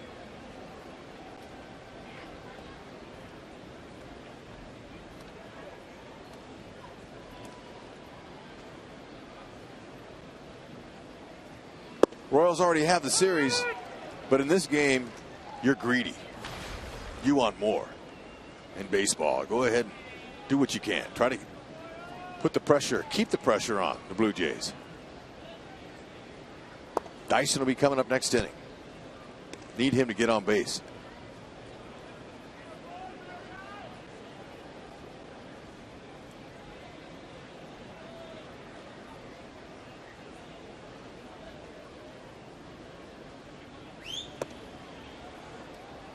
Two and one on Encarnacion, who has an RBI in 5 straight games. Drove in a run back in the first inning. He's also scored a run tonight.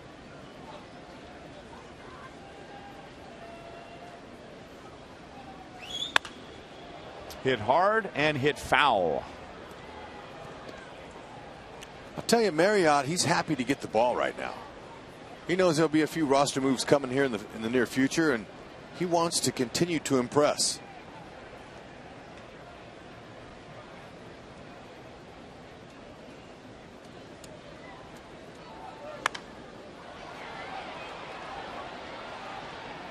Great job. 3 up, 3 down. Michael Marriott hits the Blue Jays in the top of the 7th inning. Stretch time at Kauffman Stadium. The Royals are down by 1.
Try to get this report in quickly with Burley on the hill. Panera takes us around the league, and the Dodgers final in game 1 9-4, and then tied up right now with Minnesota in the second.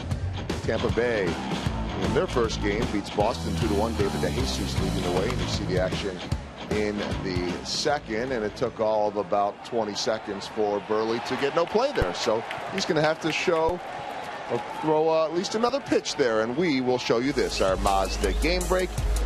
We go to Target Field, where the Dodgers rocked the Minnesota Twins, and it was interesting the other night, guys, to see that the Dodgers, the 4th team in baseball history to win their 10,000th career game, Zach Greinke was on the hill leading them to victory. Zach off to a great start this year.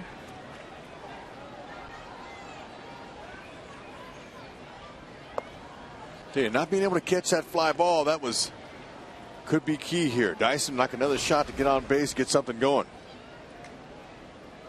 I thought that ball was going to be caught.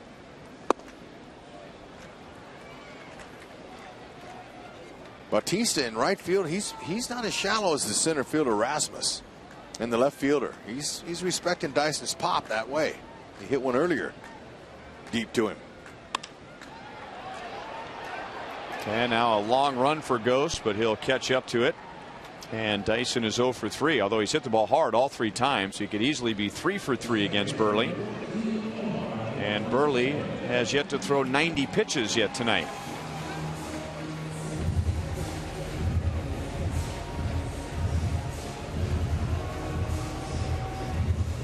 Well, once again, production, while Dyson is 0 for 3, but production from 8, 9, 1, and 2. Eric Hosmer bats second. Omar Infante leads off as Ned Yost gave Nori Aoki the night off and played Maxwell in center field and Valencia over Moustakas at third. Could always see the lefties off the bench late if they're down. Moose and Aoki could pinch hit later.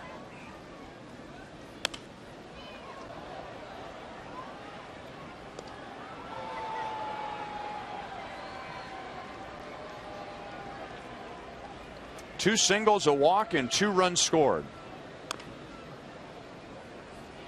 And we were discussing the potential players of the month for March one day, but mostly the month of April. And it was announced in between innings that Omar Infante was the Royals player of the month. James Shields was the Royals pitcher of the month. Navarro gets rid of the mask and brings it down for the second out.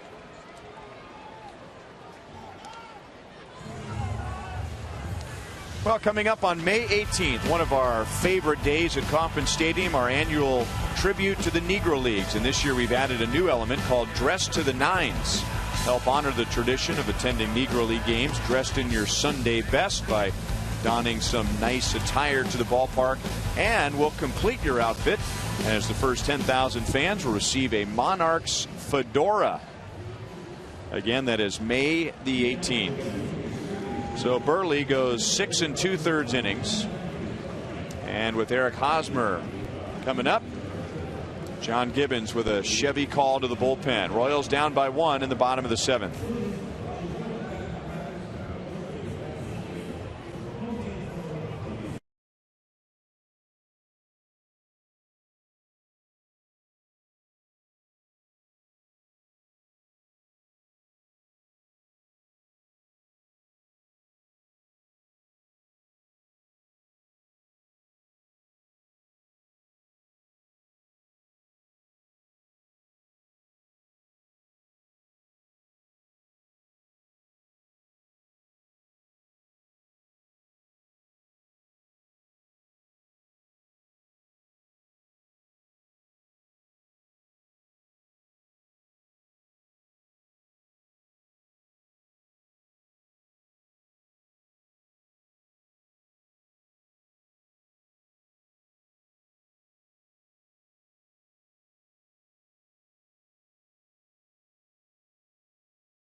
Series is back at the K on Saturday, June 14th. Anyone 25 years or older can join Royals alumni on the field from 8 a.m. noon for only $300. You'll receive breakfast, a t-shirt, shorts, along with an autographed baseball by the pros who will participate.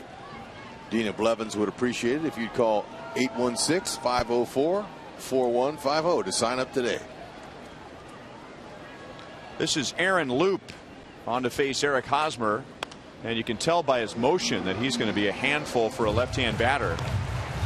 So a lefty for a lefty. Hosmer nearly hit a home run against Burley back in the 3rd inning, and Burley coming up on 100 pitches. And in a 1-run game, John Gibbons goes with a fresh arm, and Hosmer bunts, but bunts it right back to Loop, and that's the inning. So we go to the 8th. Royals still down by 1.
Selection is bigger and the prices are lower at Thoroughbred Ford.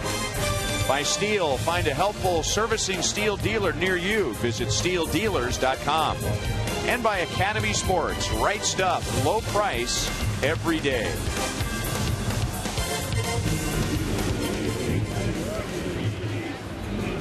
Well, maybe tomorrow and Saturday and Sunday we'll have fans here without hoodies on underneath their jerseys and heavy coats, ski caps and gloves. Supposed to get into the 70s tomorrow, aren't we? Sure nice. Maybe 80 by Sunday. April showers bring May flowers. Here we go. I'm waiting for him.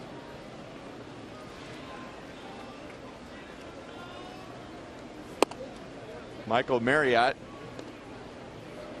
came on in the 7th inning in relief of Jeremy Guthrie and faced 3 and retired 3.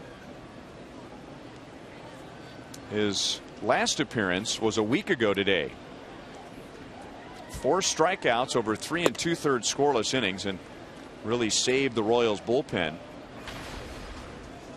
So career best innings pitched, only 1 hit, 4 strikeouts. Remember, that was a game, pitching duel for 4 innings between Bruce Chen and Corey Kluber. And then the Indians erupted for 5 runs off of Bruce in the 5th inning. So things turned around in a flash. And it's a nice luxury to have when your starter comes out in the 5th and you only need 1 relief pitcher the rest of the way. 3-1 on Navarro, who's 0 for 3.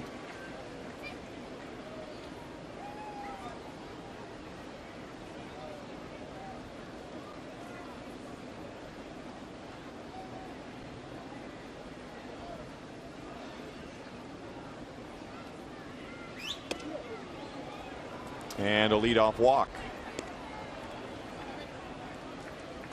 Michael Marriott, the Royals' 8th round pick in 2010 out of the University of Nebraska.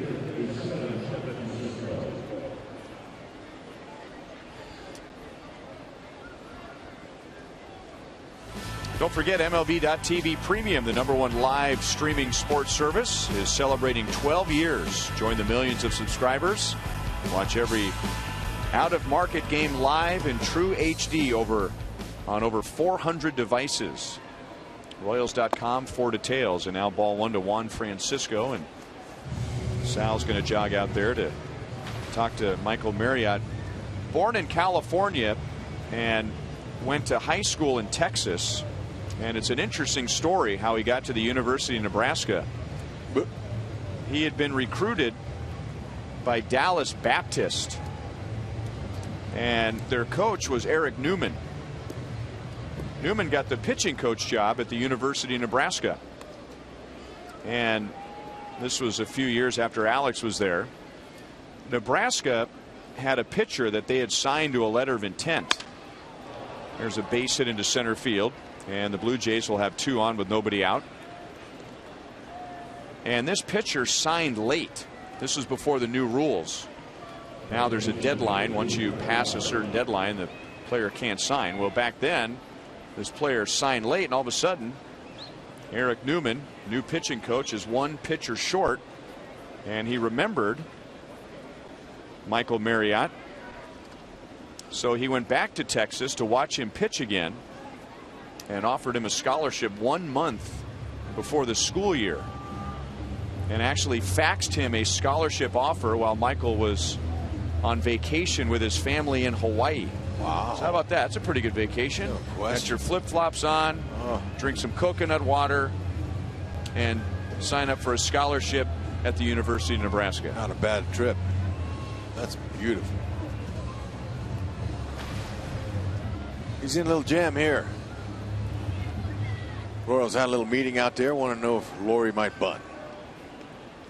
Give him a little extra insurance, or try to. Move the runners up. Rasmus on deck. Not a Royal in the bullpen. Warming up.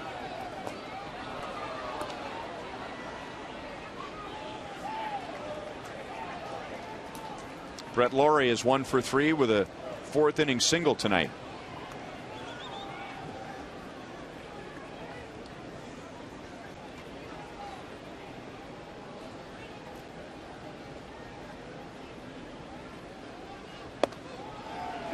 Oh, and 2. Mention often that when Alex was in Nebraska, he played with Jabba Chamberlain, Brian Dunsing, Tony Watson. Well, Michael Marriott played with Cody Ashe, who's now at the Phillies, Dan Jennings, Thad Weber, all big leaguers. And now Darren Erstad, former Cornhusker, running that program.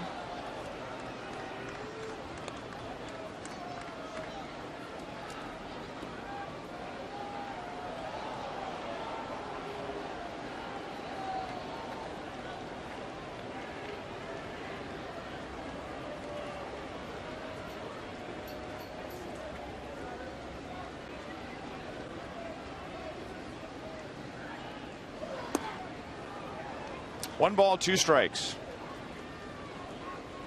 Laurie hasn't grounded into a double play all year. It's time.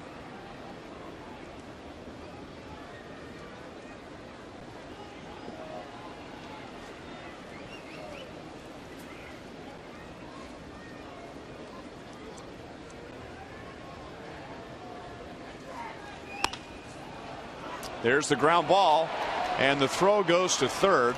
But really no chance. Escobar throwing from his belly, but he saves a run, keeping the ball out of the outfield. The Blue Jays have the bases loaded with nobody out. Excellent job by Escobar. Trying all he could to get a force there. That was the only chance he had. And you mentioned it. Saved him a run. It's beautiful.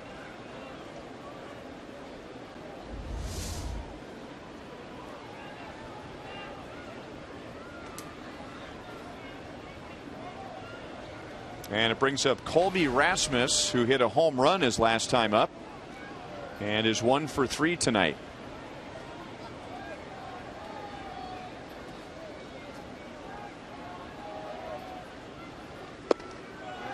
They talked about this guy for years in St. Louis. Colby Rasmus.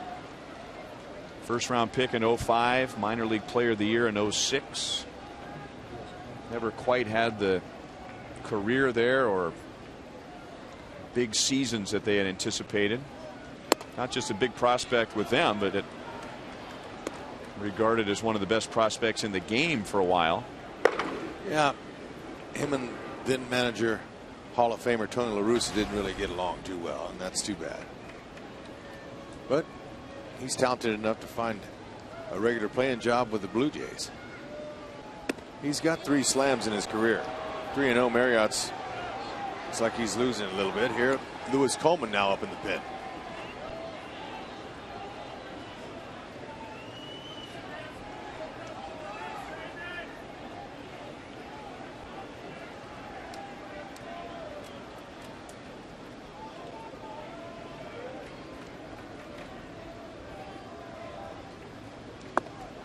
Four-pitch walk. So that's his second RBI tonight, as Navarro, who walked, comes down from third to score.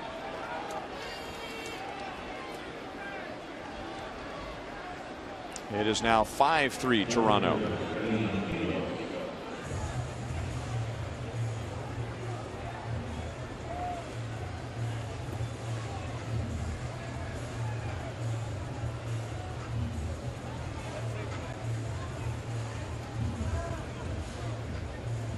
So 3 up, 3 down on just 8 pitches for Marriott in the 7th.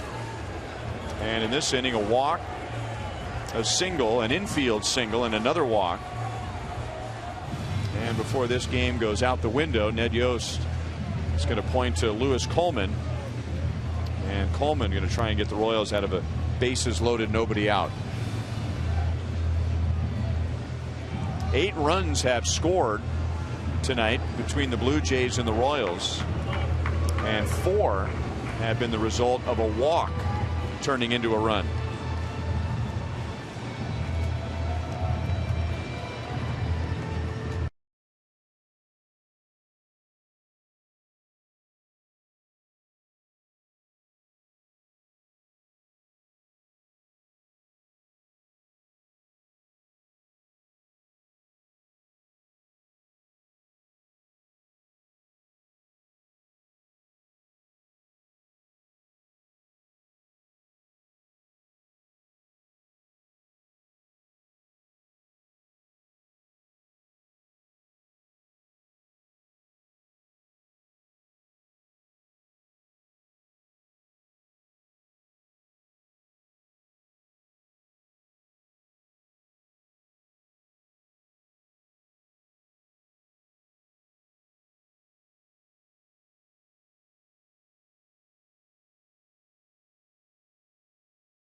With the bases loaded and nobody out late in a game.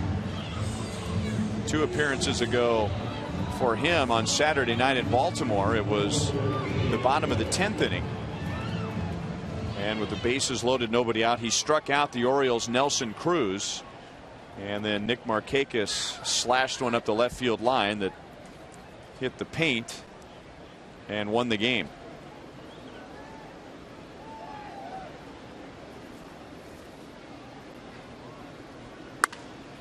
Base hit right field. Francisco scores, Laurie scores, and now Gose was going to be in a rundown, but nobody was at second base. So now it's 7-3 and still nobody out.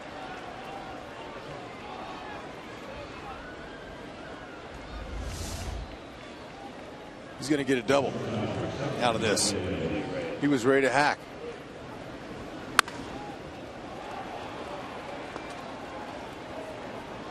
Escobar was okay where he was, and then he must have thought the throw was going to be offline, and he tried to back up Infante, and they couldn't get an easy out there.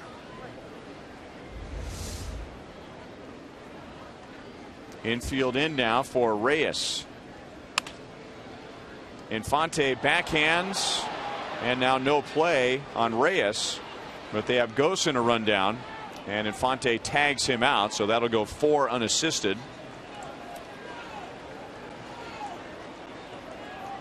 And that's the first out of the inning.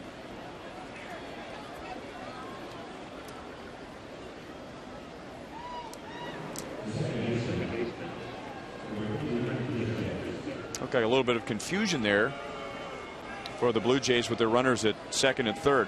Rasmus didn't go anywhere, and Gose took off for third. So one of them thought the contact play was on, the other didn't. Yep.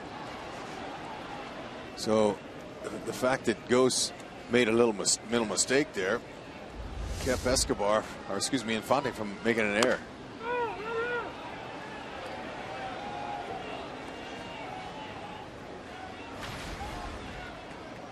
Chris Getz has a 2-hit night and a 4-hit series. 4 for 10. He has stolen 2 bases tonight and scored a run.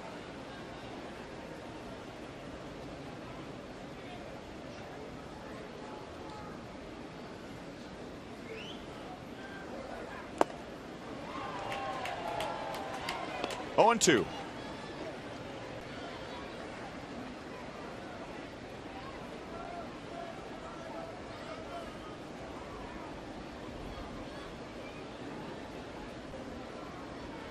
Getz will be hard to double up. He's going to have to hit the ball firmly. He runs well. And he strikes out instead. 2 down. Earlier in the series, Fox Sports KansasCity.com's Jeffrey Flanagan caught up with Chris Getz and with Kevin Seitzer and talked about their return back to Kansas City. So check that out at FoxSportsKansasCity.com, your home for Royals news. Seitz has had a chance to sleep in his own bed this week, and he'll sleep a little better tonight when he arrives in the middle of the night in Pittsburgh. That's where the Blue Jays go if the Blue Jays can hang on and win this game. Royals were shooting for a 3-game sweep. 2-0 on Bautista.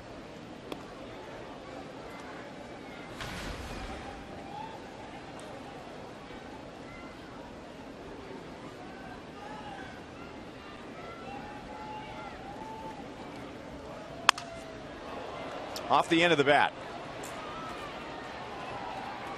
Blue Jays had a 1-run lead, and they come up with 3 in the 8th inning and now lead by 4.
6 outs to go on offense. Billy Butler will lead off the bottom of the 8th inning.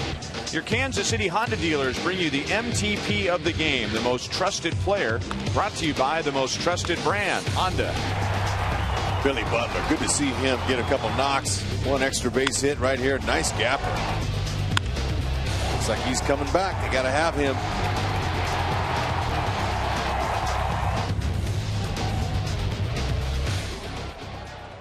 Josh Tolley takes over behind the plate for Deano Navarro. And Aaron Loop stays on for the bottom of the 8th. He got the final out of the 7th in relief of Mark Burley, with Butler, Perez, and Gordon coming up. He's going to throw some cutters, hard sliders to Billy. A changeup he's got.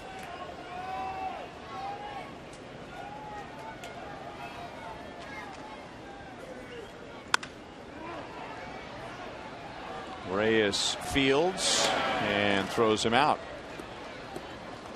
Well, if you're looking for hope with the Royals down by 4 in the bottom of the 8th inning, all we have to do is go back to Tuesday night when the Royals scored 6 off the Blue Jays bullpen. Yep. Everything's possible. Got to get a little something going here. Salvi just took it on his shoulders. Says, I'll carry you guys. I'm driving. Nice come from behind win.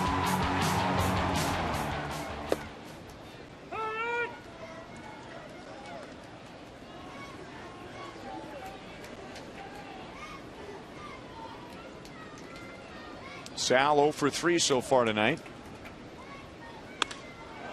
Hit well to left field. And Ghost, he's had a heck of a game. Just called up from AAA, both at the plate and on defense. And now 2 down.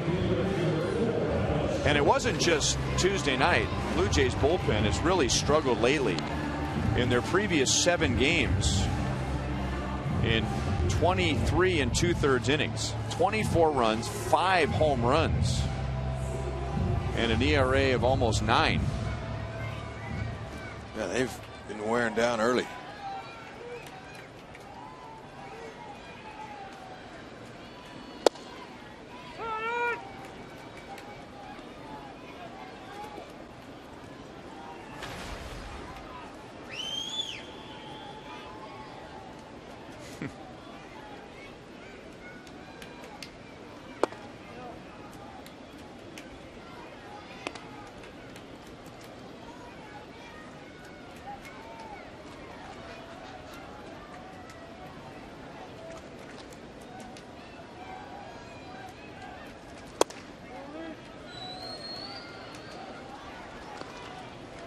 Two and one on Alex.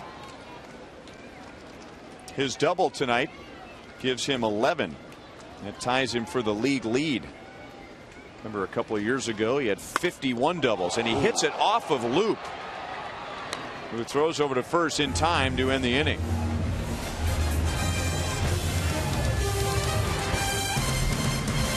Ouch.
final out of the bottom of the 8th inning. If you are a male, you may not want to watch this.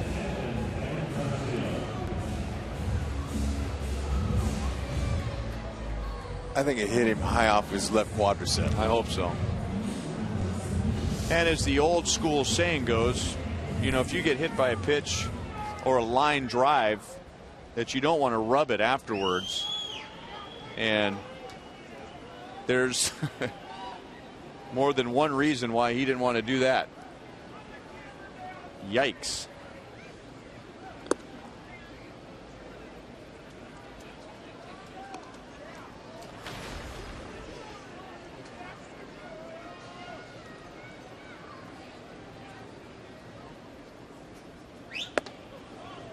Two and 0 on Encarnacion.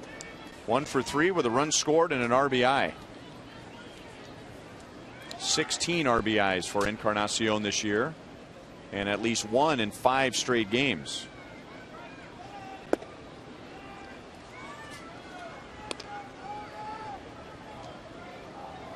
Guthrie went 6 and allowed 4 runs, and then Michael Marriott in an inning plus gave up 3. And Encarnacion walks on 4 pitches.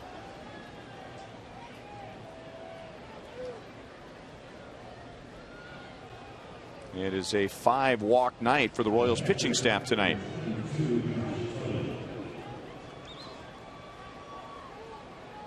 And now Josh Thole hits for the first time.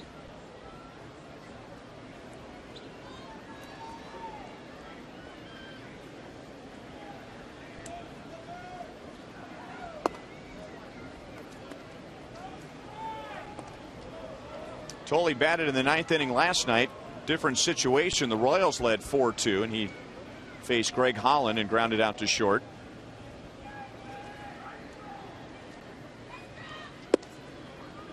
One and one.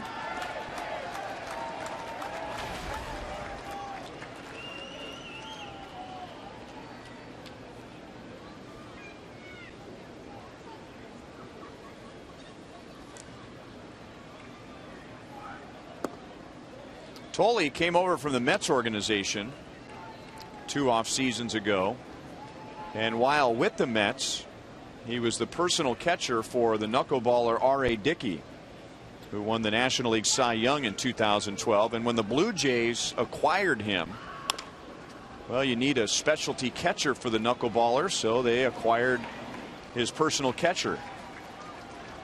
Not a bad idea.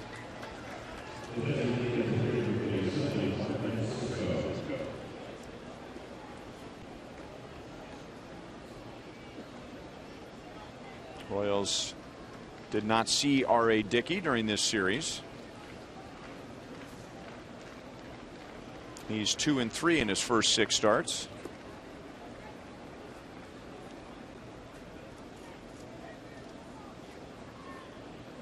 And now Juan Francisco. He hit an impressive 2-run home run to right field back in the 4th inning, clearing the Blue Jays right field bullpen.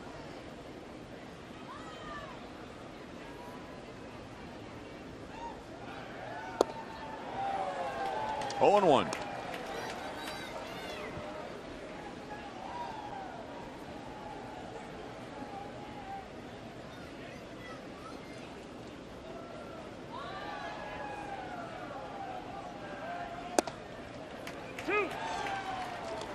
Coleman jumps ahead 0-2.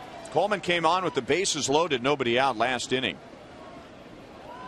And Anthony Gose hit a 2-run double, giving the Blue Jays a 3-run 8th and taking this game from 4-3 to 7-3.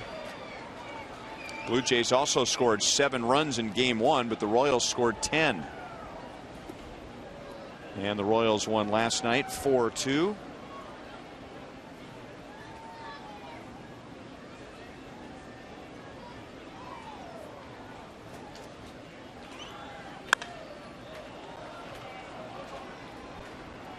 Dyson backs up a few steps. He'll make the catch.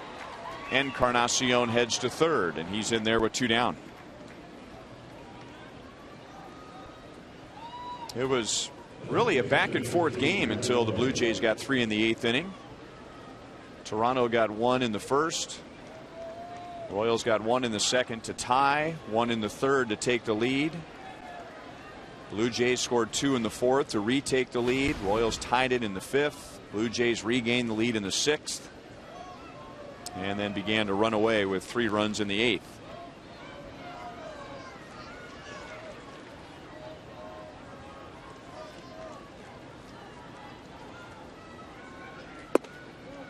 Inside, ball 1 to Brett Lawrie.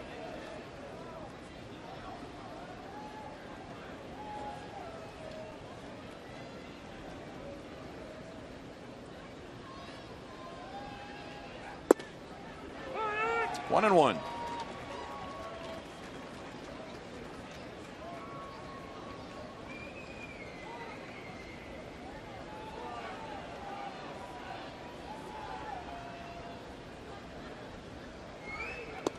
Sal, nice backhand save. Oh, he's got quick hands.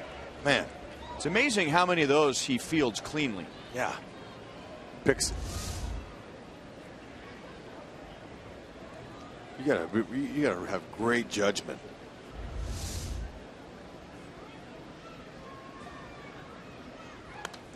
That ball bounced 2 feet in front of him. And we're not talking about a first baseman's glove or an outfielder's glove where you have a lot of leather to work with. Right.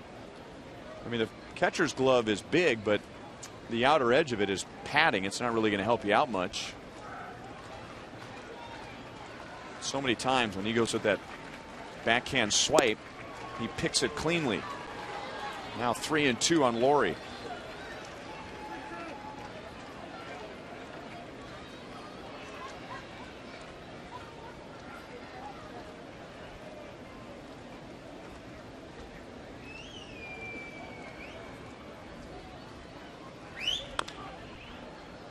Still 3-2. Ned'll have to pick his spots to give Salvi some time off. He might maybe DH him one game, or because he's going to have to be a little bit conservative with him once the heat starts coming on.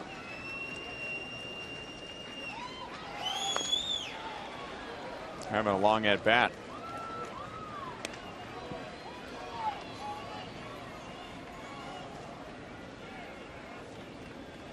Brett Lawrie not only plays for the Blue Jays, but he is a native Canadian. He is from the other side of the country, from Langley, British Columbia. Fan favorite in Toronto for that reason, and because of his all-out style of play. Spent a couple of times on the disabled list last year. We mentioned last night that he sat out of the lineup because of a sore back.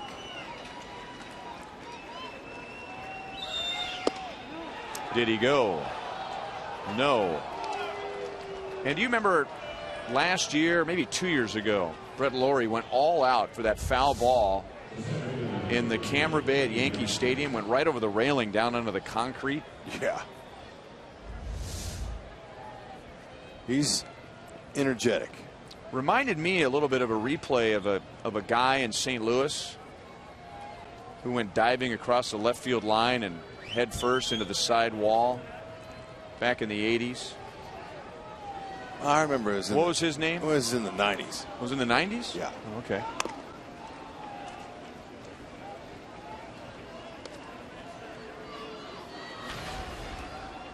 And Royals fans will remember George Brett going sliding into the third base dugout during the World Series in 1985. That's before they had fences up in front of the dugouts.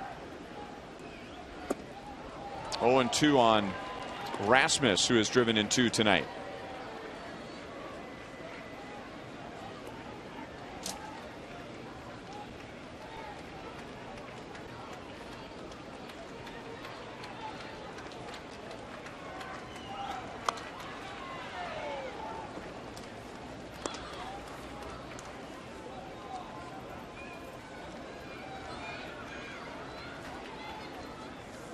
Even though they lost the first 2 games of the series, Kauffman Stadium has been kind to the Blue Jays. They've played very well here over the past few years.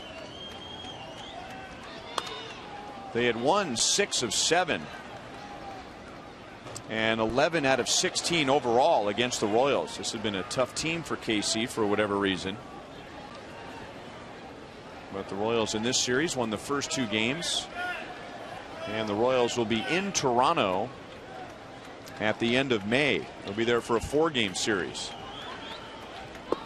Struck him out. So the Blue Jays are scoreless in the 9th inning. Royals down by 4. They'll be facing Chad Jenkins with Valencia, Maxwell, and Escobar coming up.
As promised earlier in the game, it's Miller time, brought to you by Miller Lite.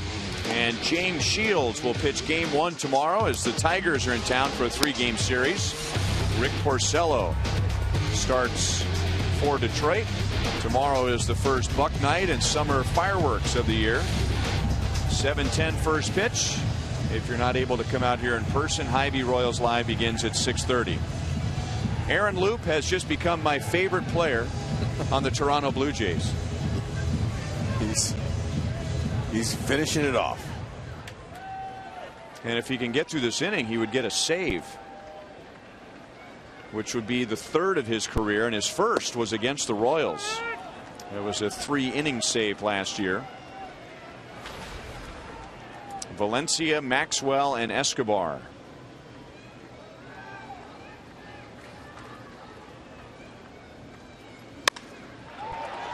Into the right field corner and foul by a foot. And the reason why Aaron Loup gets my vote for Ryan's favorite Blue Jay, he took a line drive off of, we hope, his left leg. Well, I guarantee it was his left leg. Yep. And calmly chased the ball down in front of the mound. I mean, that hurt all the way up here. Yeah, but he totally played that off and did a great job of that.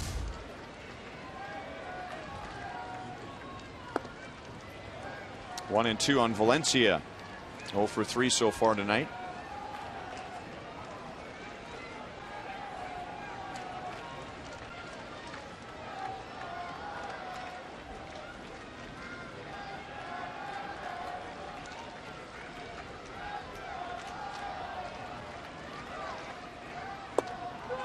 Wow. That slider came out of the right field bullpen. Sure did. He covered a lot of ground. He's not easy guy to face. Man. Talk about coming in. You're right. That came in from the bullpen. Oof. Easy for a right-handed batter to give up on that.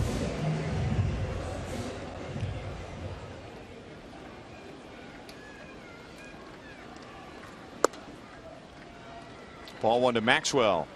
He scored a run back in the second inning that tied the game at 1. Royals have had one lead tonight, very brief, 2-1 at the end of 3. 1 ball, 1 strike. Last year, Jack Morris was a broadcaster for the Blue Jays. He's now back with the Minnesota Twins. And he had quite a bit of praise for Aaron Loup. 1 and 2.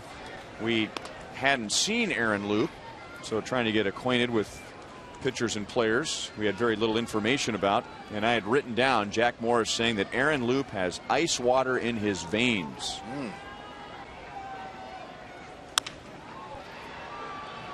Which would be one way to describe Jack Morris. As Maxwell grounds out, 2 down in the 9th. You got a guy saying words like that about you. That's impressive. Yeah, and he's shown it.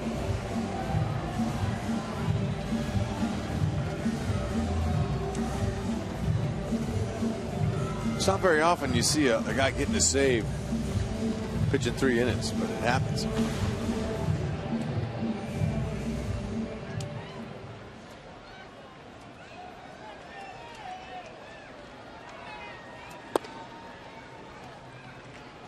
Ball 1 on Escobar. 1 for 3 with a single. He is lined back to the mound. And he lost a hit on a good play in center field by Rasmus. 1 ball, 1 strike.